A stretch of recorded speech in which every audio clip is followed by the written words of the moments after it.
Center square being Jolan and Anna. Whoa, man. Now that is some long distance. We got Concert Radon on the board. We got Emir on the board. We got Bale. We got some late game stuff, and that's what I like to see. Putrescent Knight. Baby. We got some really nice. We got Midra. Oh my lord, Euphoria's on the board as well in a corner square. We are definitely going to see some late game here. Now, I will say we do have some rushable squares at the beginning with Kilobots with a +0 weapon and Kilobots with backhand blades only. I feel like that's a pretty obvious synergy right there. We could also the 3 larval tiers yet again. Another pretty good opening. Oh, Dryleaf Dane in a duel. Are we going to see Dryleaf Dane +0 weapon, backhand blades only? Probably someone might attempt it, but I'm not sure how it's going to work out here. DLC Talismans is also extremely rushable for a lot of people that actually don't necessarily play bingo.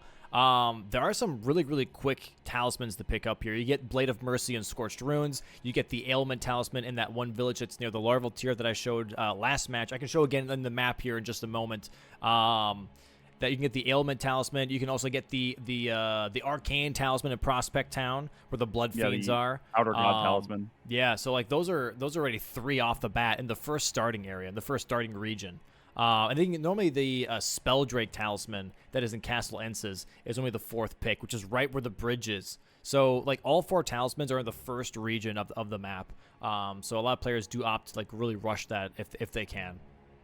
I have a feeling that this match is going to be one of those ones where there's going to be a lot of activity right at the beginning, and then there's going to be a long middle section of each player just trying to get set up for the rest of the match. Because, like you said, there are a few rushable squares at the beginning, but then there's a lot of late game stuff here. Yep. 100%. Also, larval tiers being on here. I'm expecting someone to make it nighttime if they haven't already. But I am definitely curious if they're just going to push that Dryleaf Dane duel first. We currently saw 50 seconds for prep here. Armor set bought by Adef here. Swed currently rocking the naked chest. I wonder if he just didn't have enough money. He is only at 6,000, so I really wonder what he bought here. You do start with 160,000. For anybody that's new that's coming into bingo, this is a modded version of the DLC where you get a nice little shop. You can see Adif in that shop right now. You can get a thing, what I call buffables, anything that can buff your character but that doesn't give you any stats. So you can't buy a Radigan Source Seal, you can't buy a Millicent's Prosthesis, but you can buy anything that helps your character and buffs your character when it comes to like damage amplification. And you also start with 160,000 runes. You can spend that on levels. You can spend that on smithing stones. You can spend that on upgrading weapons or armor sets. And in this case here, we have 3 seconds left. Adef going to be rushing to that fog wall. And here we go. Match starting. Fog wall should drop you for both players. Thank God. Boom. And here we go, going into Graveside Plains. And it looks like that Adef is definitely rushing larval tiers right away. Again, this is like the previous match, where Parky rushed for larval tiers and Aggie booked it towards the 3-path cross. And this is the same thing here for Adef and Vswed, booking it towards larval tier, and another person going straight for a 3-path cross. Quick little heads up. I know I've been yapping really quickly here, but ads are going to be playing here in about 2.5 minutes, chat. We have to run ads. I know some people are like, hey, can't we just like run ads in the between matches? Sadly not. Twitch just forces ads on us. We have to run them. Otherwise, there are going to be pre-rolls. And for people that are new that are coming in and just want to see some bingus real quick before some ads, they have to be run. All right. So if you don't want to miss any of this match, go ahead, please subscribe or use Twitch Turbo, whatever you need to do to not miss any of this action. And it supports the channel and supports the tournament. Thank you very much. Appreciate it. Yeah. What do you think is Swed thinking here? Kind of giving up on larval tiers, though, Doc. You know, he's probably just honestly, he's probably just trying to go for. Well, that's the big question is, what is he going to do once he's gotten this grace? Because because he's not going after backhand blades, right? I think that's really interesting that he's not going after backhand blades. Is he actually just going for the Great Katana anyway? Is he just like giving up that square as well? Because that's giving up larval tiers. I feel like you would want it to be a trade, right? Like you would want to, like, if you're not going to go for larval tiers, go get the backhand blades, you know? Right. But instead he's going for the Great Katana, it looks like. Maybe he's trying to prioritize killing Dryleaf Dane, and he's more comfortable with the Great Katana. I'm not entirely sure. I would kind of agree with that, because Great Katana at +0 versus Dryleaf Dane is definitely extremely better than Backhand Blades at +0. Kind of what we saw in that Chris versus Tom match. Those backhand blades, if there aren't any greases applied to those backhand blades, the damage just declines insanely quickly. But with Great Katana having innate bleed on it, it makes it just at least a little bit better to try and get those bleed procs and play around those bleed procs for Dane here. We already see those Swed and the abandoned ailing village. That's what it's called. There is going to be the ailing talisman here on the top. Next to this like little cardboard, not cardboard, I guess, but like, you know, logs that are sticking out here. Going to be grabbing that talisman. That's the first talisman out of 4. 2 larval tears are ready for Adef, though. Also grabbed the Great Katana, I believe. So this is definitely Adef rushing larval tears, possibly into Dryleaf Dane as well. I think that sounds about right. And it looks like Swed is going across the bridge now. Not worrying about larval tears, not worrying about backhand blades. I'm very actually shocked that there's no backhand blades happening here. Yeah. From both players, yeah. Yeah, honestly, but you know, you play with what you're comfortable with, you know. And Great Katana is an incredibly powerful weapon. Yeah, I think either, which is the lesser case probably, is that they didn't see it. Yeah. Or they just I don't know. I'm not gonna lie. I'm not too sure as to if you see backhand blades on there. Yeah, it does look like Swed is going for the talismans. It looks like, or maybe not. Okay, well, I'm just thinking too quickly. You're good. He could have gone to Castle Ensis and picked up the Spellblade one that you were talking about a minute ago. But instead is going up to go say hi to Tialier, maybe. Yeah, it looks like that he's going straight towards that Pillar Path Cross. Grace here. Adef grabbing that Larval Tier Square, by the way, 1-0 now. Adef first on the board. Going to be grabbing that Outer Gods Talisman for Arcane here. Trying to get that little nifty skip here across the area instead of going all the way around and then going straight up here the staircase to be grabbing that talisman. So kind of maybe eyeballing talismans as well. Might be a little greedy, as we mentioned last match. Trying to go for every single early game square is very risky and very, very unlikely here. But since it's already on the way, it might just be worth it for him to be like, okay, you know what? I'm just going to grab this while I'm in Prospect Town.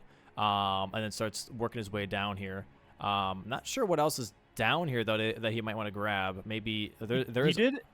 He did interact with Tialier. I'm not entirely sure why. I know he's probably just like getting through the dialogue just so he can get to the shop, but didn't actually buy anything. Not sure what that's about. Do you have any idea?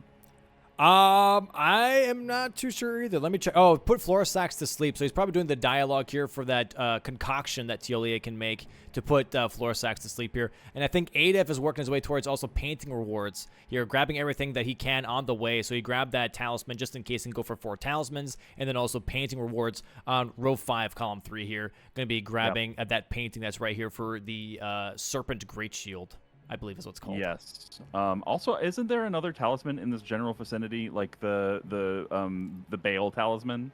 Oh, nearby? It's no. Oh yeah, for V-Sweat, yeah, the Magma talisman is right here. For Adef, there's a talisman here too. Actually, the Blessed Dew talisman at this church. Ah, yeah. So he's going to be grabbing that talisman. And just like I mentioned, there's so many talismans in just like the first region. There's so many different options you can go for, and this might be actually Adef now going for backhand blades and Blade of Mercy. That could definitely be an option here.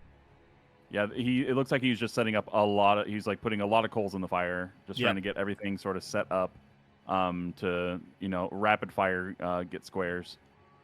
Okay, it looks like that Adef actually never got the Great Katana and is going for that right now. I think he just rushed Larval Tears thinking that was going to be contested by Swed, but Swed didn't even go for it from the very beginning. Swed now currently in Fort Reprimand can get the Fire Drake Talisman here if he really wants to. Instead, that's another option as well. Going to have to go into the underground area where the cages are. That's exactly what he's doing right now. Running into the basement, jumping on some cages here, and then he's going to be able to grab that Fire Drake Talisman right behind these cages and then up the staircase in that chest. Really good parkour there. Dodging those enemies very, very well. Very nice. And just gracing out. Yeah, it needs... Okay, okay, so actually Adef grabbing the first painting reward, getting that Serpent Crest shield. Nice. On top of getting the Great Katana here. Okay, so it's just kind of like doubling up on prep, which I think is definitely a good idea. Just prepping a lot of squares. Hopefully, he does not commit too much time now to talismans, as he might lose out on that square. Swed right now in Fort Reprimand going towards Morth Ruins now.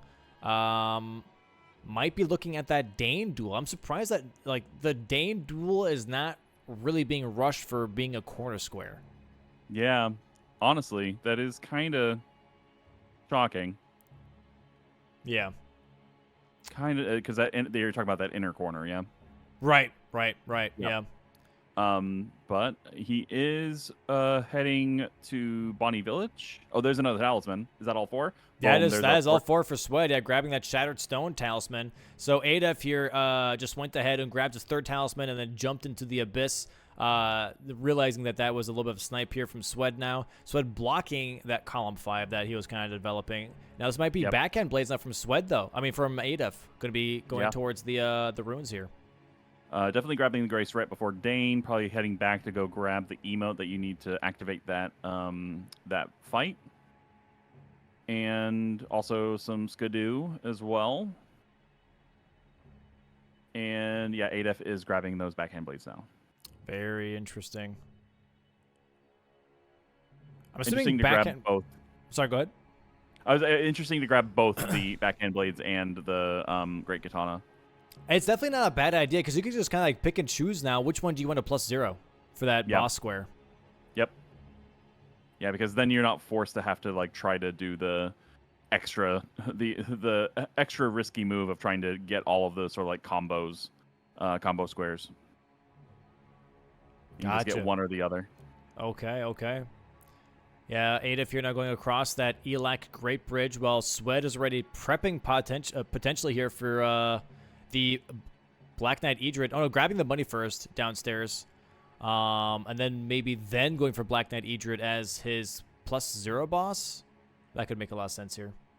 Also grabbing all that money. Let's see if he goes for Idrid. Because you were also saying that with the Great Katana, you can just stun lock Idrid, right? Right. Oh, he's upgrading. I think he's just changing the affinity. Yeah. There it is. Yeah. Okay, there we go. Which is a little bit of a bummer if you think about it, because if he would have gotten the whetstone knife, he wouldn't have had to go back. Oh, no, he is upgrading. Yep, there it is. Oh, wow. Okay. Wow. He's not going to be leaning into that +0 at all. He doesn't want to be contested on that. So what could he do with that then? Probably just Dryleaf Dane. Just, straight to Dryleaf Dane, most likely, yeah. Yeah, that's exactly what he was going for. Yeah, going for that Morth Ruins. This is interesting. This is very interesting because they're kind of like opting out of potential pressure. Like Swed could have definitely pressured that row 4 if he really wanted to with that +0 weapon. And then also getting that Dryleaf Dane for blocking row 2. But like we saw earlier with Tom and Chris, going after Dryleaf Dane with a +0 weapon can be risky. Yeah, 100%. Especially, I guess, if you think it's going to be contested, you know? Yeah. Nice. With the Crimson Bubble, or the Bubble Tier. Yep. Yeah, Swed plays a little bit more defensively with his builds. I think he normally plays into Blue Feather Talisman, and then also the Bubble Tier and the Iridescent, which is the like the white one that increases resistances towards elements. So he normally buys those tiers instead of going for more of the like offensive tiers, which is like, you know, the Dex tier, the Thorny Cracked tier. Those are more popular picks for sure. Swed going to be marking Dryleaf Dane here. Going to be blocking out that row 2, pretty much negating that larval tier early square from Adef now. Very well played. Very quick work. And yeah, so let's see what is Swed's play after this. I see the gears turning there as he's looking at the board. Yeah, I'm not too sure. And Dryleaf Arts. And Adef heading up to the fort here.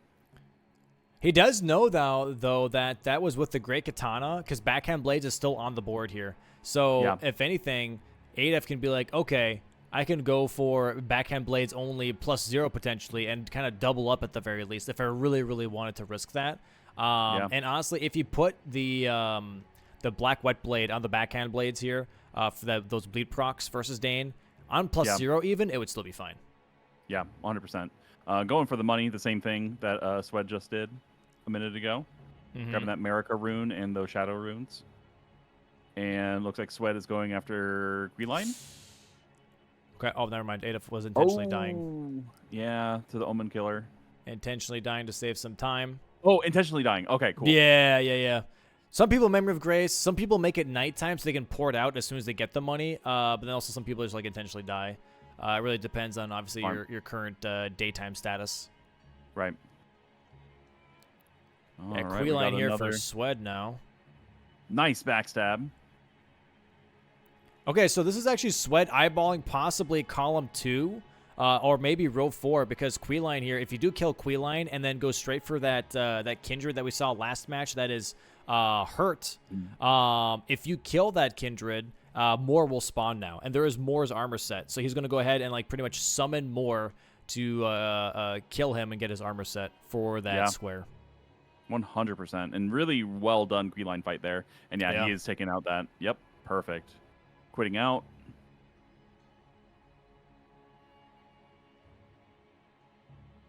I didn't notice this, but Mitra is on the board. Yeah. That'll be cool. Let's see. I really hope that we get there. Get to see that fight. That'd be cool. Because we are getting close to some of these early squares being done with, and we're going to have to deal, again, like I said at the beginning, once the early squares are done, everything after that is going to take a little while. So I feel like there's going to be a lot of setup between both Adef and Swed here. Yeah, it looks like that Adef is going to be going for that +0 Black Knight Idrid. Like I mentioned before, if you put ice on the Great Katana, even at +0, this is going to be very much a crouch R1 simulator. There it is. He's already crouching. Yep. You just got to get that hit in. Crouch R1, and then you crouch R1. There it is. Really? Yeah, it's really that simple. Gets that stagger, just has to crouch immediately. Go for that again. There it is. Crouch R1, crouch R1. That's the only one that obviously you can't really like deal with. If you put him in a corner, it should be fine. But as long as he gets these R1s in, yeah, there it is. Really nice fight so far from Adef, for sure. Should be getting a bleed proc here hopefully soon versus the Black Knight. There it is. Those crouch R1s putting in work again. There is that stagger. Really nice. Very, very powerful combo. V-Spud upgrading his weapon now and then going back towards Moore. Going to be doing that invasion. This is hopefully not too much of a setback here for Adef now going for +0. A little bit, I wouldn't say late into the match necessarily, but he is definitely a little bit behind now on prep versus V-Swed when it comes to the overall character development, you know, with stats and weapon upgrades. Absolutely. Well, and the thing is, because of the fact that Swed is clearly not going for that +0, luckily he'll be able to get that on the board and also get command of that center column. So Swed kind of screwed himself out of actually that Moore set because he quit out as soon as Moore was supposed to spawn. And so now Moore doesn't spawn anymore. Yeah, he quit out because he wanted to go to round table.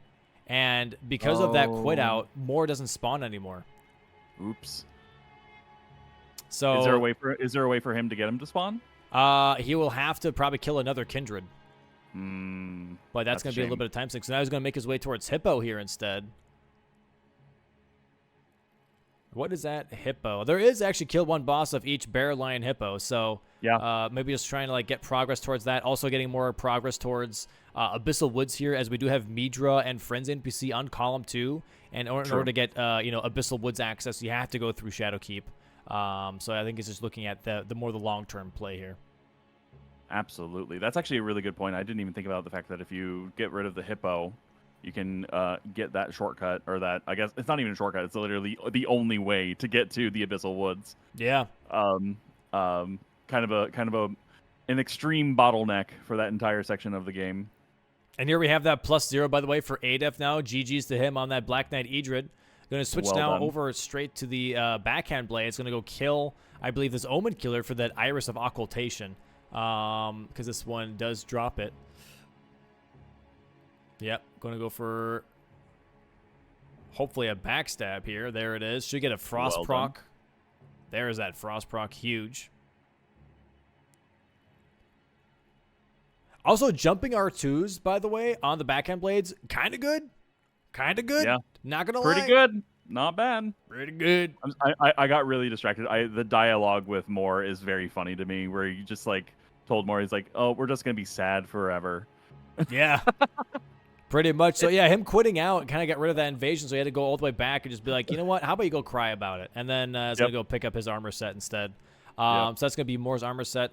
Adaf already seeing potential column 2 and grabbing Iris of Grace is a really good read here and being like, hey, you know what? Let me just get Iris of Occultation real quick. I just said Iris of Grace before. I just realized that. Iris of Occultation and already work kind of towards that if he gets more set, that is. Yeah, 100%. Let's see here. And, yeah, okay, now Sweat is going to try to get that more invasion, it looks like. He just gets the armor set for free because he told Moore to go cry, yeah. Oh, well, there we go. We got the... There it is. There it is. That should definitely playing into, like, Adaf's kind of, like, thought process of, like, okay, you know, I already thought that was going to be a bit of an issue, and now it definitely is. That column 2 is definitely a really strong column if you want to push for Abyssal Woods here. So this might be a Hippo fight from Swed into going for the second Queeline and Bellerot for Iris of Occultation and really push that column 2 even harder. Yeah, and it looks like he is going into this fight at Scadu 5. Scadu 5 and looked like 40 strength, if I saw it correctly. Potentially, So, like, yeah, it's pretty small. yeah. I can't see anything. So I think that's what I saw. But basically just going into this fight kind of underleveled, but that's how Bingus do sometimes. Yes. Agree. Here we go. Nice riposte here from Swed on the Hippo. This might be a phase 2 already from the Hippo. Yeah, there it is. Gonna go into its really annoying phase 2. Gets struck 3 times here from those needles. 4 times, actually. Doesn't get hit on the spin attack, which is really hard to dodge. Yeah. I think there's a bit of RNG involved with that, to be honest. Another Hipporcupine moment. Yeah. I don't know what the thought process was behind this monster, but some people are like, it's not a hippo, it's a rhino, it's got a horn. It's a porcupine. It's a porky ray hippo. That's what it is. One of those. I'll take your word for it. You guys ever heard of fantasy? This is a fantasy creature. It's like people didn't argue like what griffins are, you know? But what gen Pokemon is this? I don't think I've seen this one before. Oh, this is definitely like this is still kind of unique and not weird. Like I feel like the new gens are really weird. Like this is definitely like I'd say Gen 4. Sure. Where it's like unique enough where it's like, oh, this is kind of interesting, but also not weird, which is like an ice cream cone. You know what I mean? So like, okay, or like a set of keys. Yeah, very exactly. well done. Very well done, Swed. Taking out the hippo. Got one of the bear lion hippo combo pieces taken care of. Ooh, he's got to be careful here. Queeline definitely going for those really quick, heavy thrusting R1s. I believe his flask is already used. He's got to be careful here. Going for those running R2s, which are really, really good on the backhand blades. Just has to be a little careful here, though. There is that Ash of War again. There's a little bit of lingering. Ooh, yeah. Oh, yeah, the lingering he's got to be careful. That was really close. Queeline not having any of it. Definitely a night and day difference between the Great Katana for Swed on the Queeline fight and then the backhand blades for Adaf here. He's got to be really careful here. Almost dies. Ooh. I don't know if you saw, but Swed just picked up the parrying knife. Is that main gauche? Yes. Yeah. So possibly going after the Killer Remembrance Loss after 6 parries. At least setting it up where he has that possibility later on. Yeah, it looks like Adaf is going to be really bulldozing that Iris of Occultation, going straight to Bellerot now. Yeah, main Oh, I Ghost know. Shear is definitely not a bad idea at all. Yeah, he's doing that for Midra. I can almost guarantee it. He's going to be trying to parry Midra. Would be nice. I think that's the play. Guys got to be a little careful here, though. Trying to get to that first floor Grace and Shadow Keep. Iris of Occultation, I don't think is picked up by Swed yet. Adef does have it, though. So Swed might have to backtrack here a little bit. If he really wants to push that column 2, he's going to have to backtrack.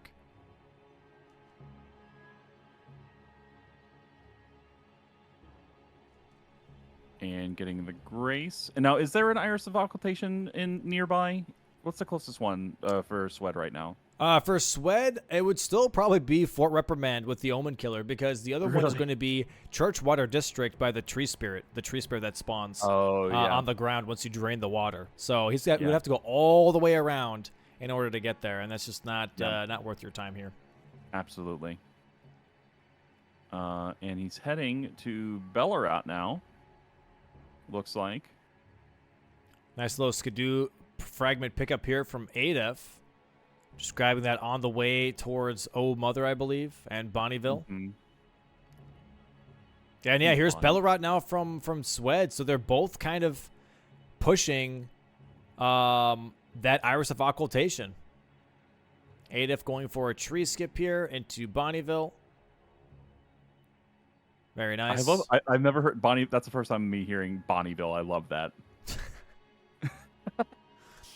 It's a nice place. It makes sense. It makes sense. Yeah. Yeah.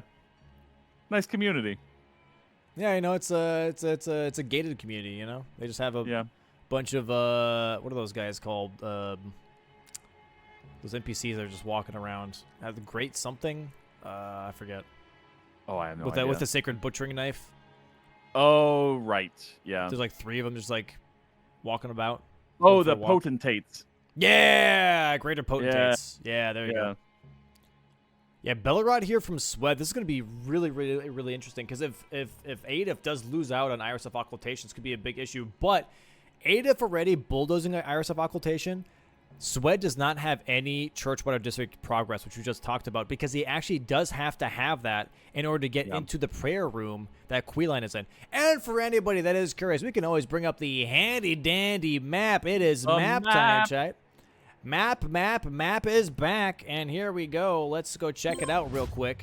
Popping on over to the map screen here, you can see Adef and Swed currently in Bellarat and Churchwater, or almost on the Churchwater District. So, Adef currently has more access here, because you can only really reach this side of the building of Shadowkeep through the outer area past Manus Matir here, and this way you can also access Gaius, you can access the Skidoo avatar, you can access the Hinterlands. All of this is only accessible through this area called the Churchwater District. All right, and Queeline is going to be in this little room right over here. Which is going to be in the Churchwater District itself. You don't have to lower the water for it, but after killing Queeline twice, you're going to get the prayer room key, which you're going to see in just a second here for Swed, which is right over here. And he's going to get that prayer room key to open up that door. But in order to get there, Swed has to travel all the way around, which Adef is already doing. And this might be a little bit of a snipe, actually, from Adef, which is really, really nice. Going to be blocking out that column, too. Absolutely. Swed almost had that hitless. And there we go.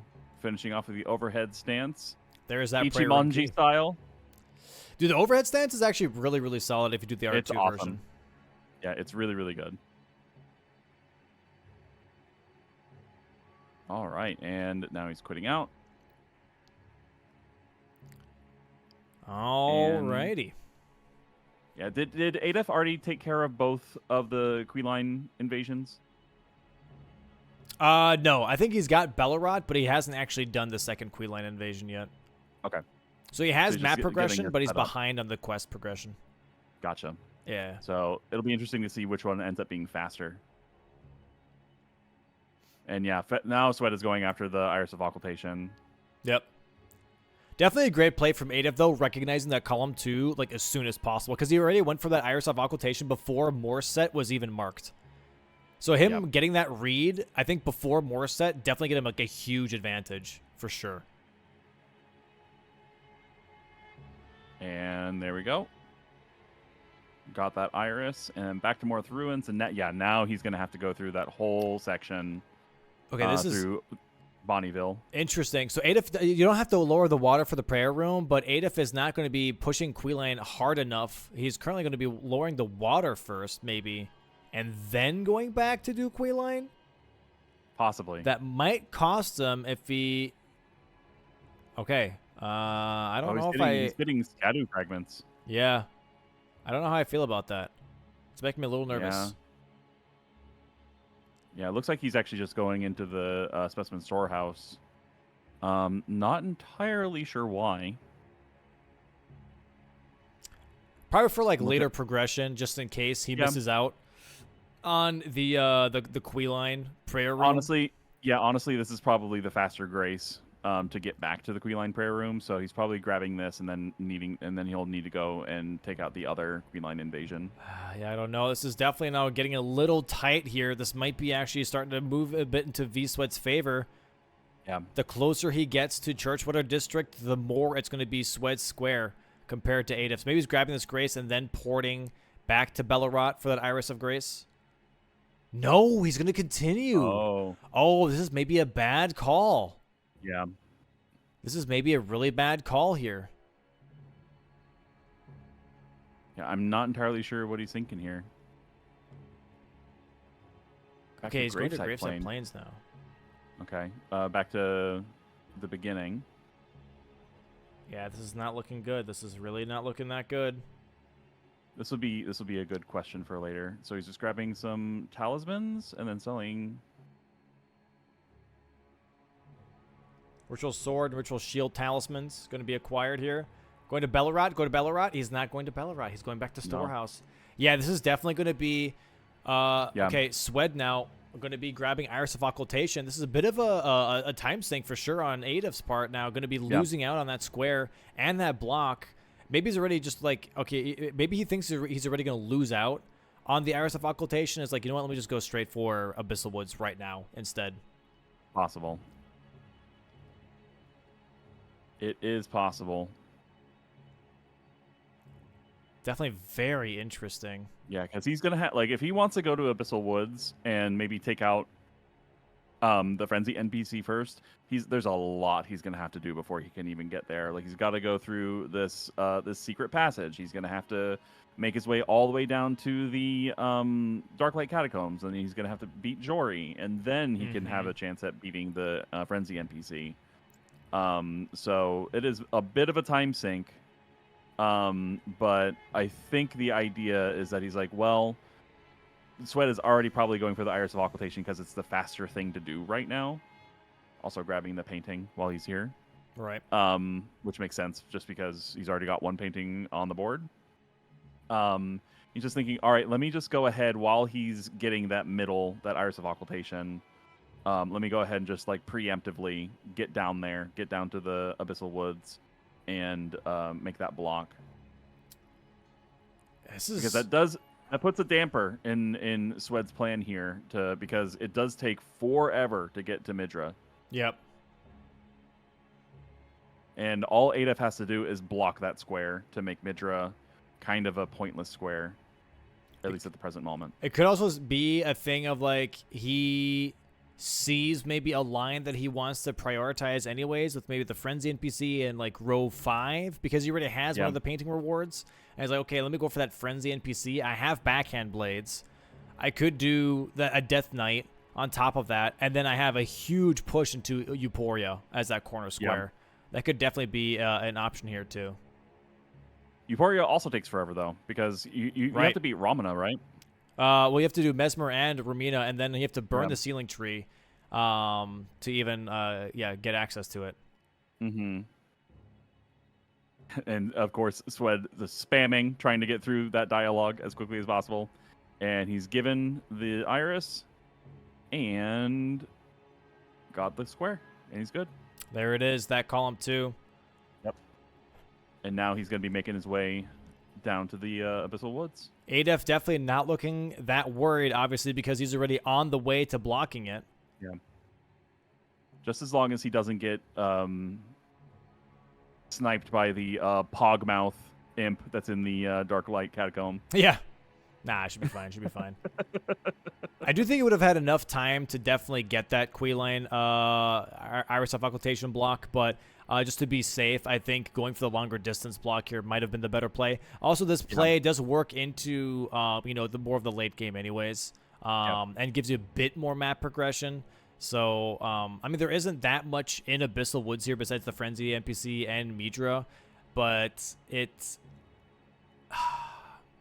Do you think that he could be also thinking about killing Jory with the backhand blades? Oh, 100%. He could definitely do that, yeah.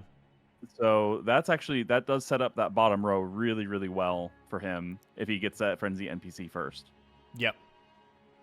So as long as there aren't any incidents for ADEF, he's actually that was, I think, the smart pivot is instead of trying to go for the Iris of Occultation, just go ahead and just get down to the Abyssal Woods as quickly as possible. Could definitely see the backhand blades on Jory, just marking the backhand blades then as a square, then going for the Frenzy NPC block, and then Adaf could just rush the Death Knight, and that would be something that Swed would have to kind of block and contest as well. And then once he gets that going, he already has an advantage on painting rewards, and then next thing you know, Euporia's on the board. Trying to think. So Swed does also have one of the Bearline Hippo. He beat the Golden Hippo. Yeah. I'm trying to see if there's anything else that he could possibly do. I'm just trying to think of like what else he has set up at this point. I'm pretty sure he set up Florisax to go to sleep. He set up the Bearline Hippo. Set up the Remembrance Wasp with 6 parries because he's got the parry knife. Mm-hmm. But ADEF looking like in a bit of a stronger position right now. Just having been making that right call of moving down to the Abyssal Woods. Yeah, making his way into Jory's Catacomb. And yeah, Swed literally going the same exact direction. I hope they keep in mind, by the way, if they do grab this Grace, that there is Rakshasa here. There is 2 Nameless Mausoleums on the board. Could always grab Rakshasa here for later. Then also wear that armor set for a bit more of a damage buff. Might not be the worst idea. Also, her Great Katana is also awesome. Yeah, the Archarge R2s and that Great Katana are amazing. Really, really good. Sadly, it's a Somber Stone, so you can't like grease it or anything or change the affinity. I think that's where Great Katana might outperform the Rakshasa Katana because of having Frost and Bleed. Obviously, on a weapon is really, really powerful, but it's still definitely a really strong choice. And Weed Cutter's cool. It's pretty good, but there are better Ashes of War. Yeah, I mean, Weed Cutter is really, really good versus NPCs, though, for sure. True. Yeah. Very much an NPC cutter, if you will. All right, looks like we got Jory coming up here momentarily. If I remember correctly? No, the Pogmouth. Yep, there it is. One more, and then one more elevator, and we should be at Jory, though. Oh, yep. Getting sniped there. All right, yeah, so this should be Adef entering Jory fight while Swed is just currently entering the Catacombs. So Adef definitely has at least 2 minutes of a head start on Jory. Yeah. So as long as this goes well and no incidents occur, he should be set. I will say, I also don't like this fight. We've seen Senesax today, and now we're seeing my second least favorite boss fight in this DLC, which is Jory. I'm not a fan of gank fights. It's just not fun for me. Yeah, Renala 2.0 pretty much with all those summons. A very frustrating fight in my first playthrough, for sure. I was very unhappy. All right, and with the backstab, and let's see if he can get those backstabs going in a row. Sometimes positioning can be real tricky. Yeah, counterclockwise seems to be the more efficient one, but I do like actually moving with Jory instead. And teleport. Yeah, there it is. Luckily, it is earlier on, so the big Chungus does not get spawned right away. Get some free hits in real quick. Goes for that backstab again. Luckily for like the big summon, you only have to do like a jumping R2 and it immediately staggers and then makes them vanish. So there is that. Yeah. So that makes it a little bit easier. Doesn't get the backstab again here, sadly. Let's go ahead and just like turn on the audio for Adef though real quick. Oh, he's got he's gonna be really careful here for sure. Yeah, heal. God, that's good thing so he rough. healed. That is very rough. He really needs those backstabs. Swed Swed is very close to entering the fight too, and Great Katana definitely is going to make this fight a little bit quicker than the backhand blades, I feel like. I was about to say, has he upgraded the backhand blades? Yeah, I believe so. I would love a bleed proc. This is like low I could probably skidoo get level. 2R1s in there, for honestly. Sure. Yeah, it took a little too long on that backhand blade. This might actually be a little rough if this fight goes on too long. Yeah. Sweat might be able to catch up here. Arena was crafted by Let's see. Satan. It's gonna be close. Yeah, there's all the summonings happening. It's crazy that Jory can summon, even though like there's no animation. By the way, it's kind of bananas. Swed's almost there. Okay, here's the Spyro attack. We're at half health right now for Jory on 8F screen here. Jesus Christ, dude. Swed going down the last elevator now. Hip thrusting the camera. Yeah, there's a little L1 dance there. Oh, there we go. There's the backstab finally. There we go. Very, very nice. He's got to be careful here, though. Nice backstab again. This is looking really good for 8F now. This is looking really, really good. Yep. All right, and now Swed's getting in. Let's see. Yeah. As long as ADF can keep this tempo going and not mess up any more backstabs. Oh, yep, here we go. Oh, okay, boy. Let's see. Okay. Oh. It has to be. Okay, gets a good move RNG Good of RNG. Spyra here. This is really, really good for him. For sure, for sure. Just maybe goes for those R1s. Make sure they can like try and get the kill here. There it And is. there's Jory. And there's a backhand blade square. Now it's going to be a race of... Now let's see if Swed can get this fight done quicker and take care of that NPC before... Okay, incredibly slow fight, but I didn't ADF's die. got that head start. And here we go. This is going to be the Frenzy NPC, the Maddening Hand. For anyone that's wondering what the Frenzy NPC is, the Maddening Hand that's walking around that does an insane amount of madness buildup is the target here, I'm assuming now for Ada. It's a good weapon. Yeah, it's really strong. The Poison Hand is definitely, I would say, stronger, but it's pretty damn good. Was that one also nerfed? The Maddening Hand? That's a good question. I don't know. I feel like it used to do a ton of poise, spiky balls level of poise damage. Oh, yeah, I think both did, yeah. Dude, this is, like, look at Sweat, though, catching up, man. That's so much damage. A lot of damage. So, he could get lucky here. Yeah, this is looking really good for Swed. If he can catch up. Oh! Doesn't get the backstab. Yeah. This is definitely going to be a square for Adef then. It's really good RNG. Adef just has to be careful here. There is going to be the Unrelenting Frenzy, I believe, is what Maddening Hand casts. Or Maddening Hand. And there's Jory. Yeah, there's Joy for Sweat now. So hopefully for Adef there isn't a Maddening Hand incident. He's got we gotta be really careful with that. That could be insanely devastating. Already has the health down a little bit here. Swed making his way towards the Frenzy NPC now. I wonder how good the It's gonna be ADF is close. at Midra. And... Running R2. There it is. There it is. Good snipe. Very nice Huge snipe. Very huge snipe. Immediately ports out and is going to go for a Pillar Path waypoint.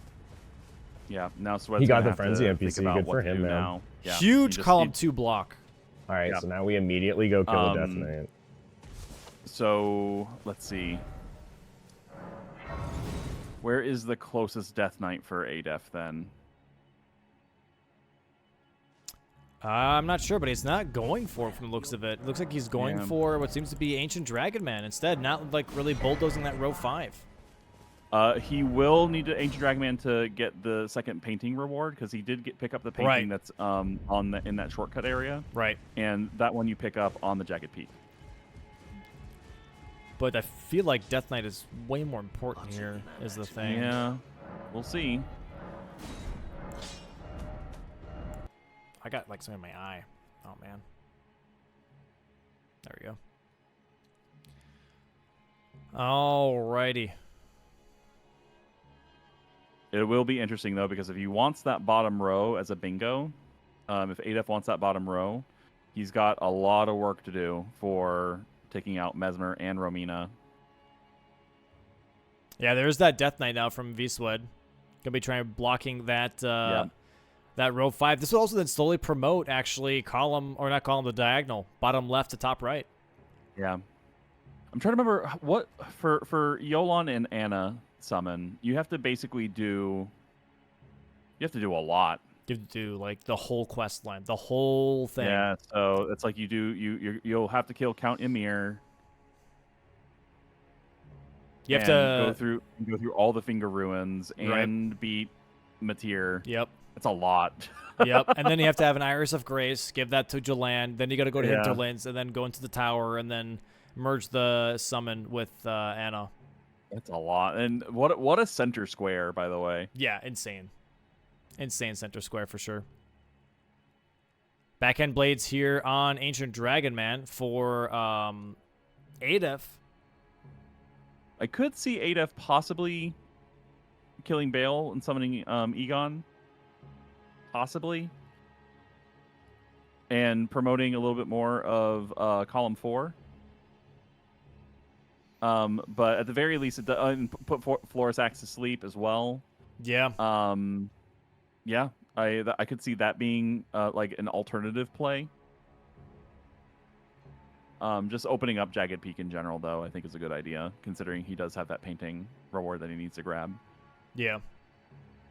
Also could grab Egon's Furled Finger. Yeah. Getting some nice damage in here. I hope he does opt to swap the Frost on the backhand blades to bleed instead. Just because of the Lord Blood's exaltation. It's just, I would say, just better than going for Frost here. Has to be a little careful here. Ancient Dragon Man kind of slicing and dicing away here real quick. One running R2 should do it. There it is. There we go. Very, very nice. A cool 120k I learned recently. Oh, 130. Sorry. Oh, is it 130? Okay, I thought it was 120 as well, actually.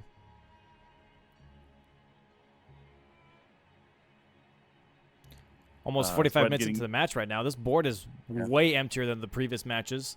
This is what a late game board looks like. Yep. Pretty much. Yeah, this one's going to take a little bit. As I said, I'm actually shocked at how, because this feels sort of like mid game kind of activity at this point. Mm-hmm. And I'm actually kind of shocked at how much activity is happening mid game, but basically because of having that little excursion to Abyssal Woods. Yeah. Yeah. And saving backhand blades only for Jory, which I think is really interesting. But looks like Swed is about to fight the Death Knight. Yep. Here we go. And let's bring him up on the big screen here real quick for Swed. This is a cool fight. Yeah, the one with the twin axes, this one specifically, is kind of insane. Yeah. Yeah. It's ridiculous. Oh, that overhead stance doing a lot of nice, like, mini poise. That's really, really nice. Very good damage. Excellent backstab. And he can get a frost proc for this too. Careful. Oh, he's got a holy. That's why he's doing so much good damage. Oh, that makes way more sense. Okay, I didn't see him swap to holy. Very interesting. Getting that backstab animation, but not actually getting the backstab is always awkward. I hate it when that happens.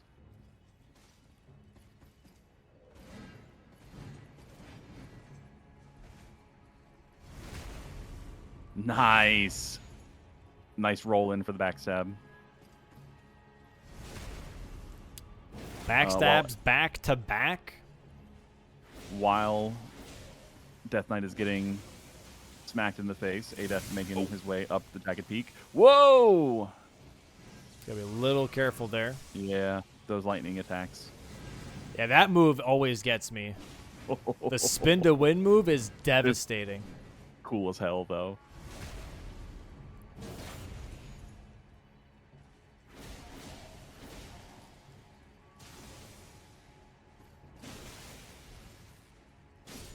Alrighty. Very nice Death Knight here.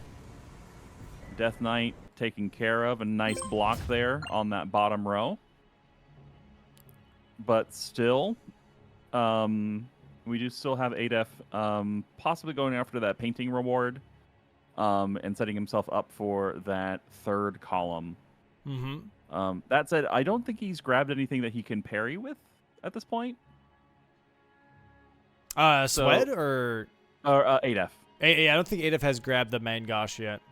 Is that the only thing in the DLC, the only weapon or shield in the DLC with parry? Yes, sir. Well, there you go. Yep. I don't know if there's like there might be a % drop for a shield though that you could get from like a Mesmer soldier for like 2% chance. That might also have parry on it. Imagine the luck you would have to have in the middle of a bingo match of like getting that. Yeah. Having that exact situation pop up. Even though Senesax is on the board, I have a strong feeling that neither player is really going to go for it. I'd be very surprised. Unless absolutely necessary. I'd be very, very surprised. Looks like that Sweat here is going to be going for those parries versus Rolana. And I think maybe he's thinking like, okay, you know, maybe Adef is going to be going for parries on Midros. Let me try and snag that with Rolana instead. Yeah, that is not a bad thought process at this point because he knows that the NPC, he has access to Abyssal Woods through that Frenzy NPC.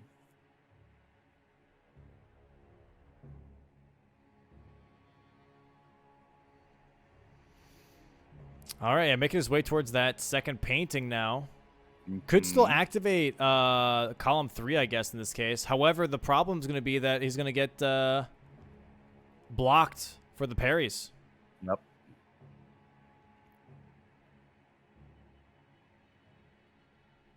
I am very interested to see this parry fight.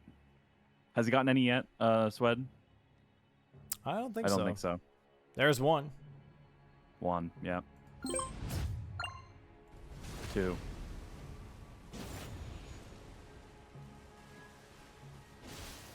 Nice frost proc. Sadly not hitless anymore. There's the painting rewards. Painting reward on the board. That's 3, 4. 4 parries, yeah.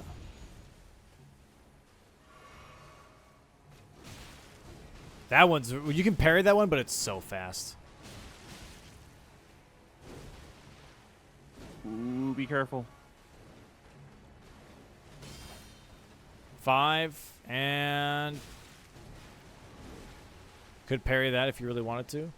6. There it is. 6 parries. Nice. Now just has to go ahead and make sure to get that kill on Rolana. Adef currently in round table. 5-5 on squares, by the way. 5-5, almost an hour into the match. Yeah.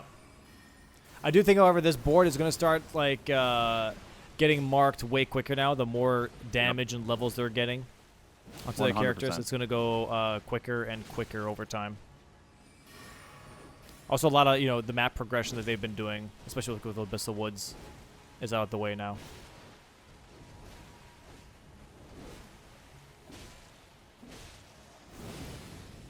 Gets the bleed proc, very, very nice. Nice. Nice stagger and riposte on the phase transition. Has to be careful here. Gets the fire attack. It's always a risky moment in this fight. Mm-hmm. Okay. I hate that she input reads sometimes. Drives me insane. Oh, this is the devastating combo. Nice dodges though from Swed. Very, very good. Really nice dodges.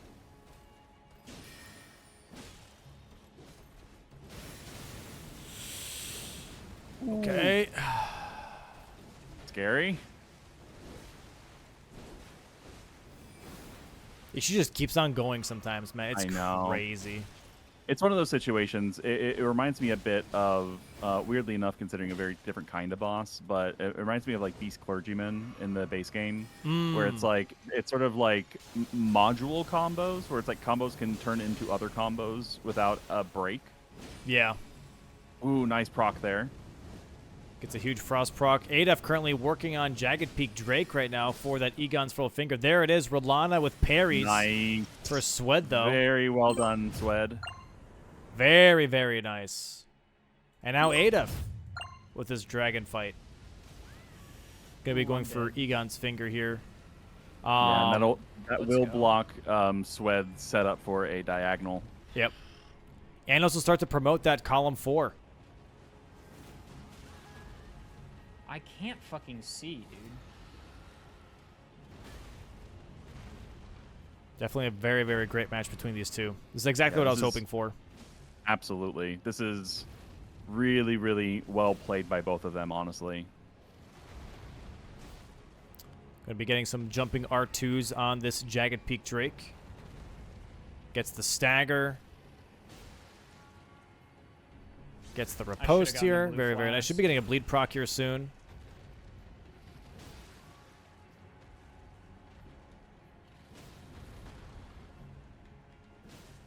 Hopefully. Maybe. At some point. 3 jumping R2s. 1 more jumping R2 should do it for another stagger. There it is. Very, very nice. Gets a charged R2. Maybe get some R1s instead. There's the bleed proc I was talking about. Nice riposte right afterwards. Huge, huge damage here. Okay, and now looks like that Swed is actually working on the concoction here, potentially for Florisax putting to sleep. Talking to Tiolier right now with the black syrup that you get from Moore.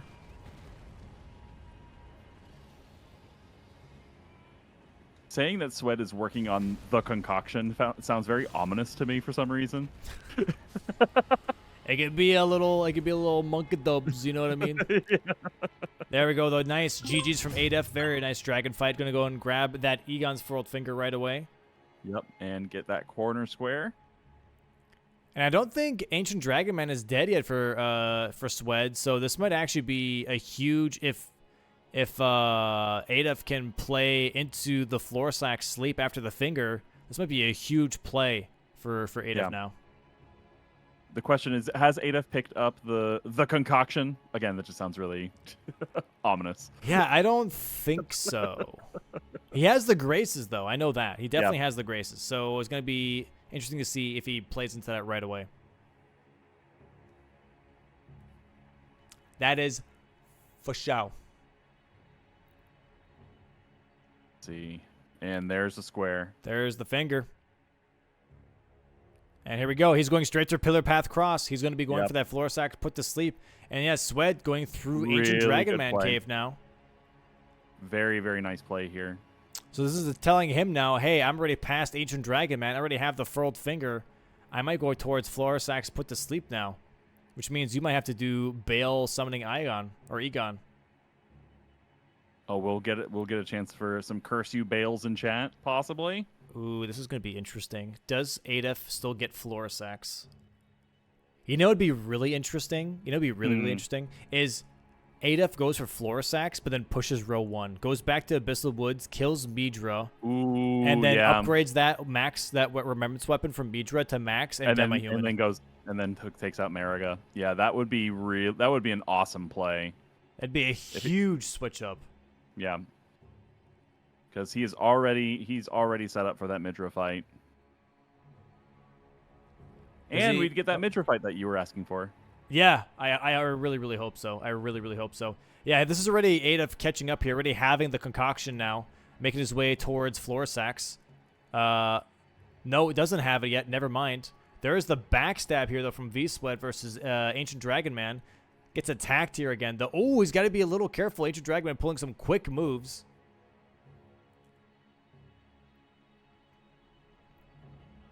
Adef almost at 68 health. Or 68 vigor. That's insane. It's almost at 70. That's nuts. What? Wait. What is he doing? What? Did he forget? He's Or prepping. no. Maybe he thinks that showing Egon's furled finger is enough to where he doesn't Maybe. have to push it right now. Maybe. I That think would he's, be a shame. I think he's eyeballing demi-human Mariga here with this play. I feel like that's out of order. I feel like that would be Yeah. like take out get the floor of Sax asleep, and then Midra upgrade Mariga. Boom. Oh boy. Yeah, this could be a little bit of a misstep, a missed opportunity. Yeah. This might be a little bit of a drop, for sure for Adef. Not seeing that potential for column 4, row 1 pressure point is kind of a shame. Yeah. But let's see. Well, Yeah. there's really no if he doesn't go for Floor Sax now, then I don't think he's gonna get it because Swed's already. Yeah, so it's definitely his going to get way. it before him. Yeah. 110%. What a shame. Yeah, that's definitely, I would say, a misplay on this part specifically. Yeah. That's definitely a huge shame. I guess he really thought that he could hold on to Florisax, grab Demi-Human first, Yeah. and then go for Florisax into Midra, I think was the plan. Yeah, especially that we're approaching an hour into the match, and I feel like the sort of plays that we've been seeing a lot today of like setting up the squares that you need and like keeping them in your back pocket, as it were. I feel like that works pretty well in that first hour, but once we start getting to the past an hour, both players are pretty well leveled up, have good weapons, have a lot of map presence. So it becomes a matter of like, oh, you need to do this while you can. Yeah. Before the other person is able to snipe it from you. Yeah, I definitely believe this is very much a Demi-Human Mariga play here from Adef. Yeah, and Swed's going to be getting that Florisax put to sleep. He has the first, I don't know what it is. I don't think you eat anything necessarily. Just receive the blessing, and then you go make it nighttime, and then she should be able to just like stand there next to the bowl.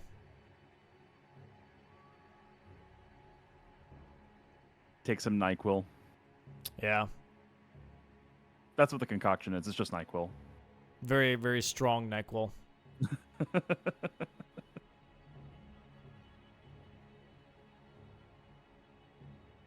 And there we go. And there's the concoction. Done. There it and is. She's asleep. And there's the square for Swed. An hour in, Swed leading 7-6.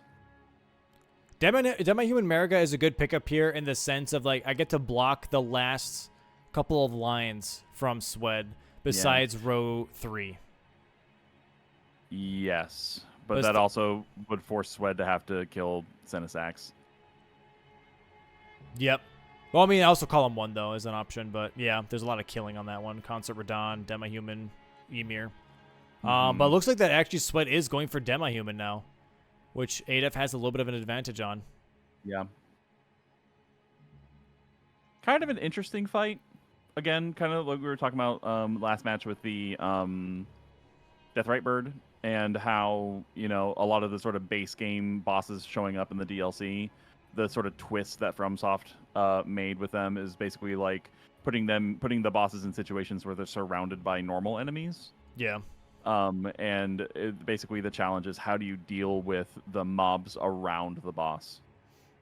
Which you can kind of deal a lot of damage to be honest, though. Yeah.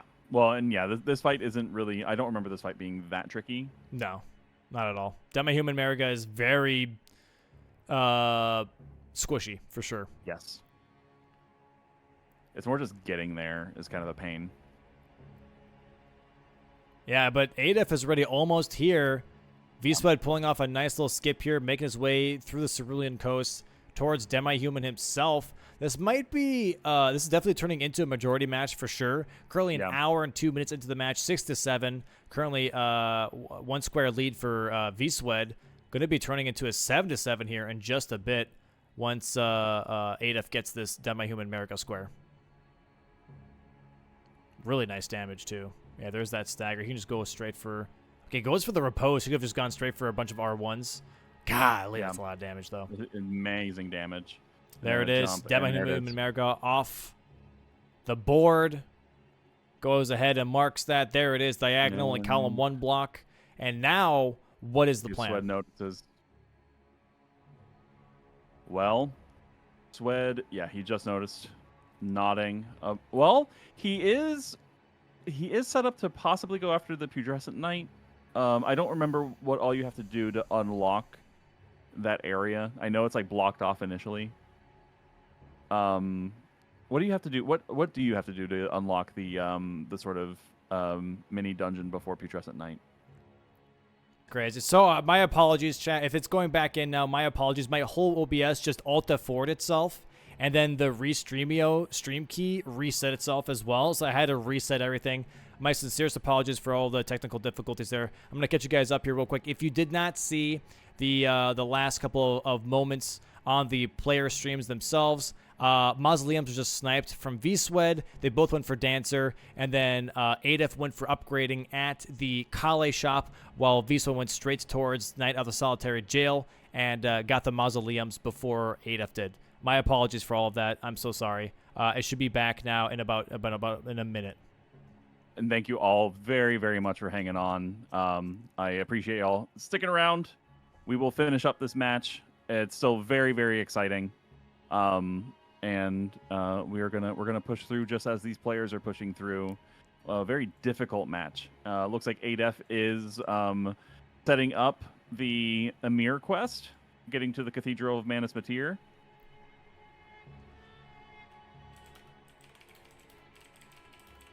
While Swed is heading back to, is this Jagged Peak? Yeah, this is Jagged Peak. I could see him possibly going for Bale at this point. Maybe Ancient Dragon, though I doubt it. I'm trying to see what else is still on the board. Yeah, at this point, there's just so many like end game squares. Acquire Yolan and Anna is going to take a while. Whoever is able to take care of Count Emir first is going to be able to get that Yolan and Anna square. Still going to have to deal with Putrescent Knight at some point. Ancient Dragon Senesax is going to... I just don't know if we're even going to see that one happen at all. And I could also see Euphoria into Consort Radon. But man, we're getting into a point where the squares that are still available are time consuming, and we do have a 2-hour time limit if I remember correctly. Yep. And we are at 1 hour and 10 minutes, so we gotta start booking here. And it looks like V-Swed is leading currently 8-7. Adef with 7 squares, Swed with 8. Adef heading into the specimen storehouse, heading up into the rafter area. Possibly, I'm trying to see what... Oh, to go deal with, try to unlock the first area. Try to unlock the Finger Ruins over here. I think the Finger Ruins of Dio? Yeah. So, weird joke here for the ruins. If you can't remember the names, they kind of spell diarrhea, but it's Dio-Rhea. So Dio is the first one, and Rhea is the other one. So in case you don't remember, that's the best way to remember. I didn't even... I think Chris mentioned that to me or something. I don't know. Maybe it was chat. I don't know. Someone said that. I was like, I'll never forget now. The only reason I remember Dio is because I think of JoJo. I just think of Dio. Yeah. That makes sense. That makes sense, too. Yeah, I can't remember who said that, but someone said that. And I was like, that's the dumbest thing ever. But, you know, not fair enough. All right, that works. That's really good. I love that.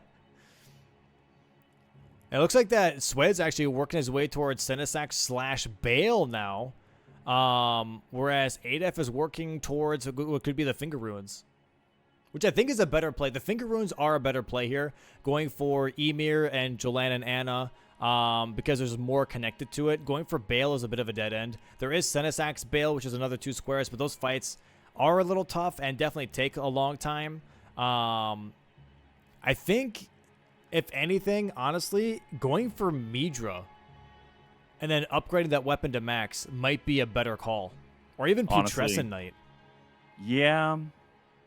Yeah, I think that's right. Well, because you actually technically even like Bale isn't a remembrance, so and you Yeah. don't get a weapon from him. No, he does count. He does count in the rules, so we do make him count. Oh, Yeah. He even okay. though he's not a remembrance, we make him count because he deserves it. Let's be honest. So very similarly on Team Hitless, there were like big questions about that, and I think the ruling that came down, the rules that changed, is that there's now a category called All Legends.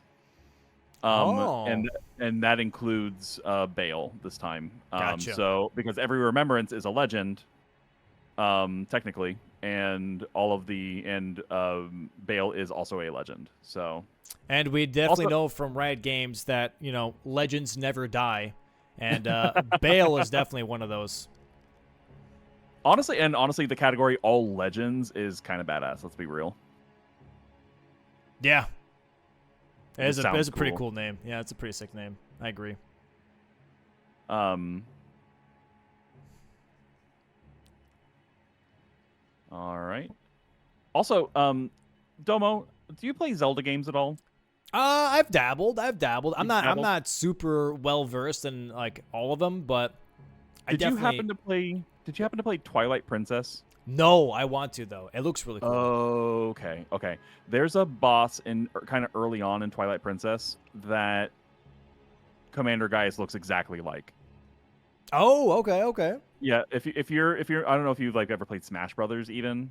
There's a Smash arena called like Bridge of Elden that's from Twilight Princess, and that boss shows up in that arena in Smash. Gotcha. I think it's like a bokoblin chief, and he rides a giant war pig and looks almost exactly like Commander Gaius. Who knows? Might be inspired. We do see Senesax here, by the way, from Swed, which is He is not shocking. I'm a little shocked by this. You know what? This play does make a little bit of sense in the sense that you have upgrade Remembrance Boss to max, and it does give you a Somber and a Smithing 10/25. So he could try and be like, I'm gonna go for Senesax. I'll get the stones, and then I can go and upgrade, and then go for Bale right afterwards. And we see Adif right now after Gaius going for. Why do you go for Gaius though? Am I missing something? I don't know. Oh, possibly to get the Remembrance weapon to max. Oh, okay, and then using so you can that have the sword possibly on Bale. Yeah. Because it's got piercing damage. Yep. Yeah, because Sword Lance is just so good. Let's go and bring up V-Sweat here on the big screen real quick. While he's fighting Senesax. It looks like he's cooking.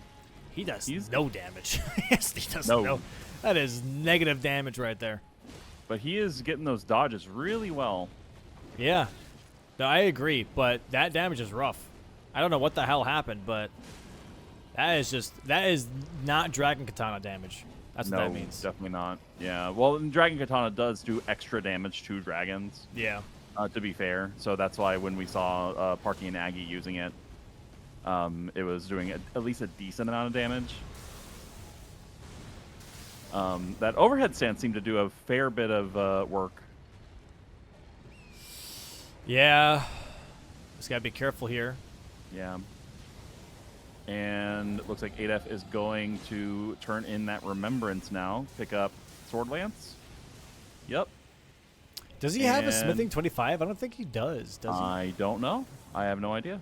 We will see. He could have picked up the Smithing 25. I think he does. I think I saw it in his menu. He could have picked it up earlier on. There's a couple of different ones that you can pick up. I don't know if he went to the top of the tower in Gravesite Plains, but it looks like he did have one. Overhead stance, getting that bleed proc on Lanciax now. That's really, really nice. And honestly, just having a fully upgraded Sword Lance is just solid. It's just really good.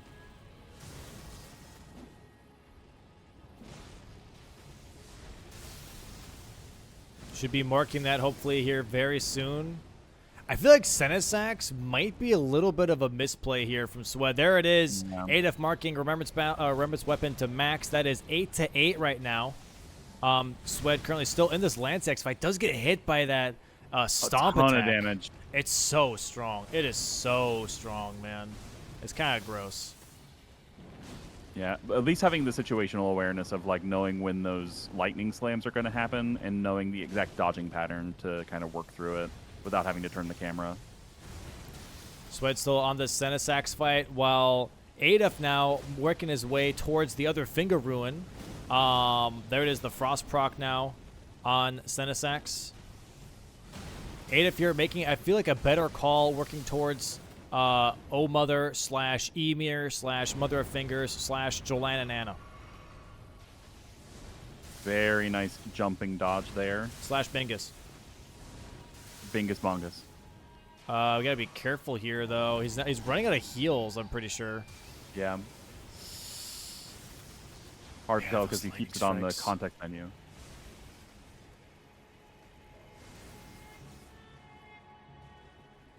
This is rough. This is rough, rough, rough. Yeah. I'm not sure what hit me.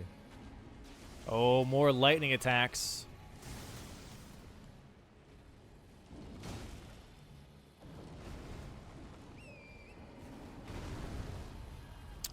I misread that. Interesting dodge. Yeah, this fight is definitely taking a little too long, I feel like, for my taste when it Yeah. comes to the late game board here. Currently an hour and 18 minutes in, almost an hour 20 now. Yeah, this is like taking at least 5 minutes. It's gonna be. There's a stomp attack. Okay, he dodges it that time. Thank God that move is. And the devastating. lightning as well.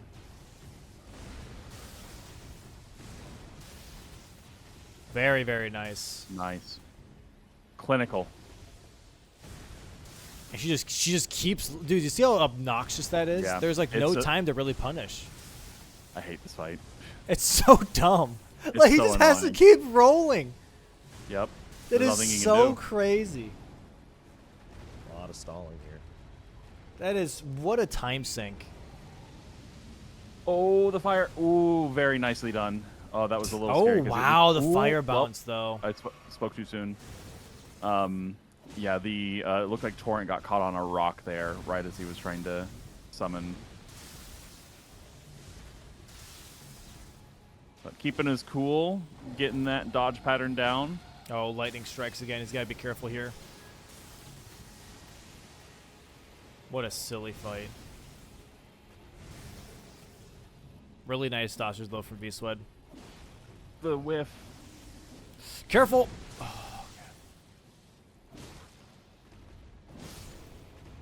Okay, I'm a little bit behind on Nice. stream. There it is. Senesax though for V-Swed. Huge, huge, huge, man.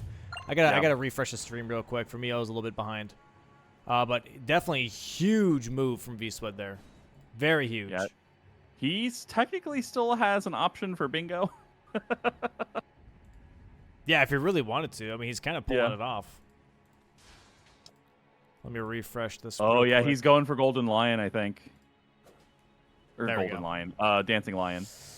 The golden dancing lion. That sounds kind of cool. I mean, it is. I mean, when it goes into its lightning phase, it's golden.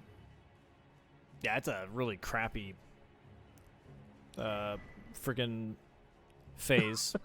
It's The awful, lightning yeah. phase is rough. Any lightning in Elden Ring is kind of rough to deal with, I feel like.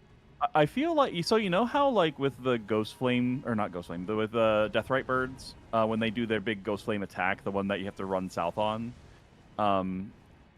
You know how it's like always the same set pattern, so that's how you know you can just run south basically. Yeah.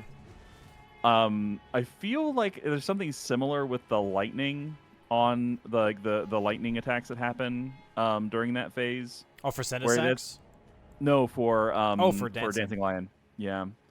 I feel like it's a similar deal where it's like it's actually a set pattern on the ground. But it's really hard to tell because it goes by so quickly.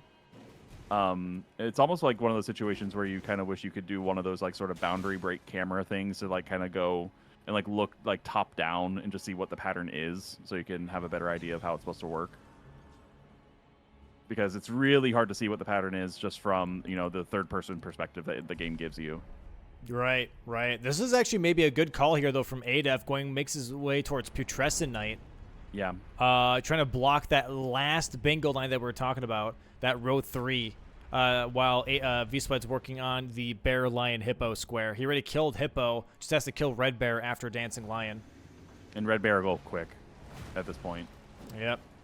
There we go, another fight. V-Sweat's still on the audio.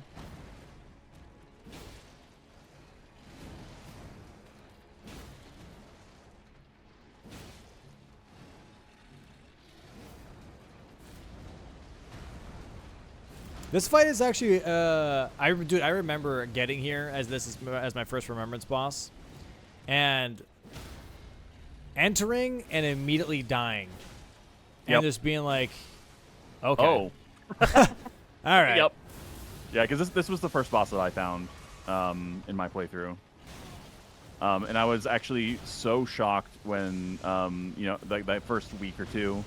And like everyone like playing through the DLC for the first time, and the amount of people who were like, "Oh my god, my first boss was Romina." I'm like, "How?" yeah, Because technically you can go all the way to Romina and without fighting any other bosses, which is so weird. It's cool. I like the sort of open-endedness of it, but it's still shocking that you can like people get like end up wandering around that much. Nice bleed proc. Yeah, no, 100%. Very nice. Get that, jump over that stomp. Huge. Nice. Really, really nice fight. Really nice fight. I might need to refresh my stream. I think I'm behind as well. Yeah, it happens. It happens. Yeah. Hasn't happened at all right. today until that whole crash just happened with. That was wild. That was bananas. I don't. It's never happened before. Again, thank you everybody in chat for sticking around through that. It's never fun. Yeah, I can definitely hear very strong thundering outside my window right now. Oh, so, really? Honestly, kind of looking forward to it. I'm a big rain enjoyer, so I'll probably prop up on my window and just listen to the rain while I work on stuff. It's nice, dude. That's awesome. Before I tell this story, I will say first thing, I hope everyone who was affected by the giant hurricane that passed through Florida, hope everyone's cool. I hope everyone's safe and families are safe and good. Yeah. I do have family down there, and they're all safe and good. But I did call my sister or text my sister while that hurricane was happening just to check on her, make sure everything was cool.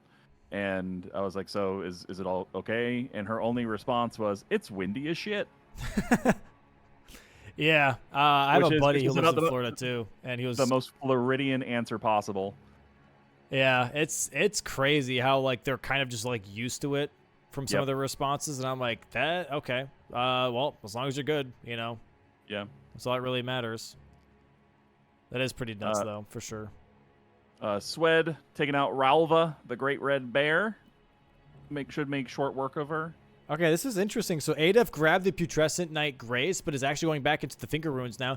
I think just because he hasn't seen Swed really mark anything since Sendisax. So he's trying to make sure that he's not making the wrong call here. Because it's either he has to do Jolanna and Anna, or he has to do Putrescent Knights to block that row 3. And so he's trying to make sure, okay, which one am I going for here? I'm going to go for Jolanna and Anna just because that has more square synergy. But in case I have to go for Putrescent Knight because he goes for something else, I will go for Putrescent Knight. The Lampreys are horrible. They're very obnoxious. I agree. They're so gross. And there it there is. comes another square for Swed, getting the Bear Lion Hippo combo. 8 and to now 10. He's heading to Shadowkeep. Okay.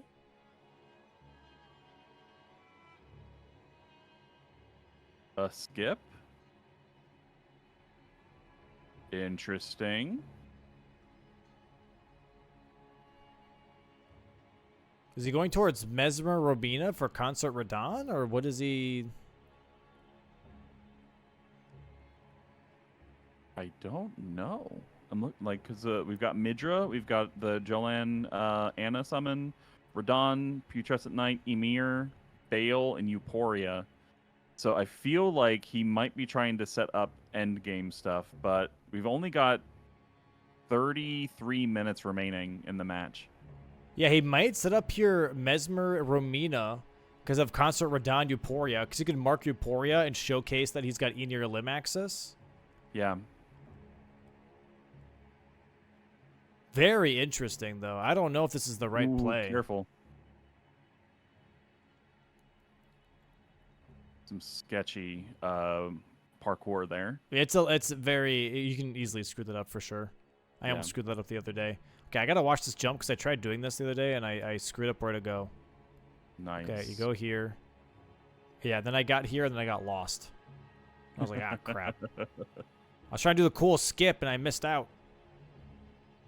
All right, and Does he just go for the lever here? I think he does. No, he doesn't. not yet. No, he's going up to. I think this is the 4th floor. Grace. Well, the 4th floor Grace is behind him now. I might be right. It's the one that what's her face is at. Oh, so he's going for the lever though. Right, Okay. Yeah, he just more of a roundabout way. Yeah, because there is actually a jump I think you can do as well to get to. I think you can get to Gaius if you do that jump.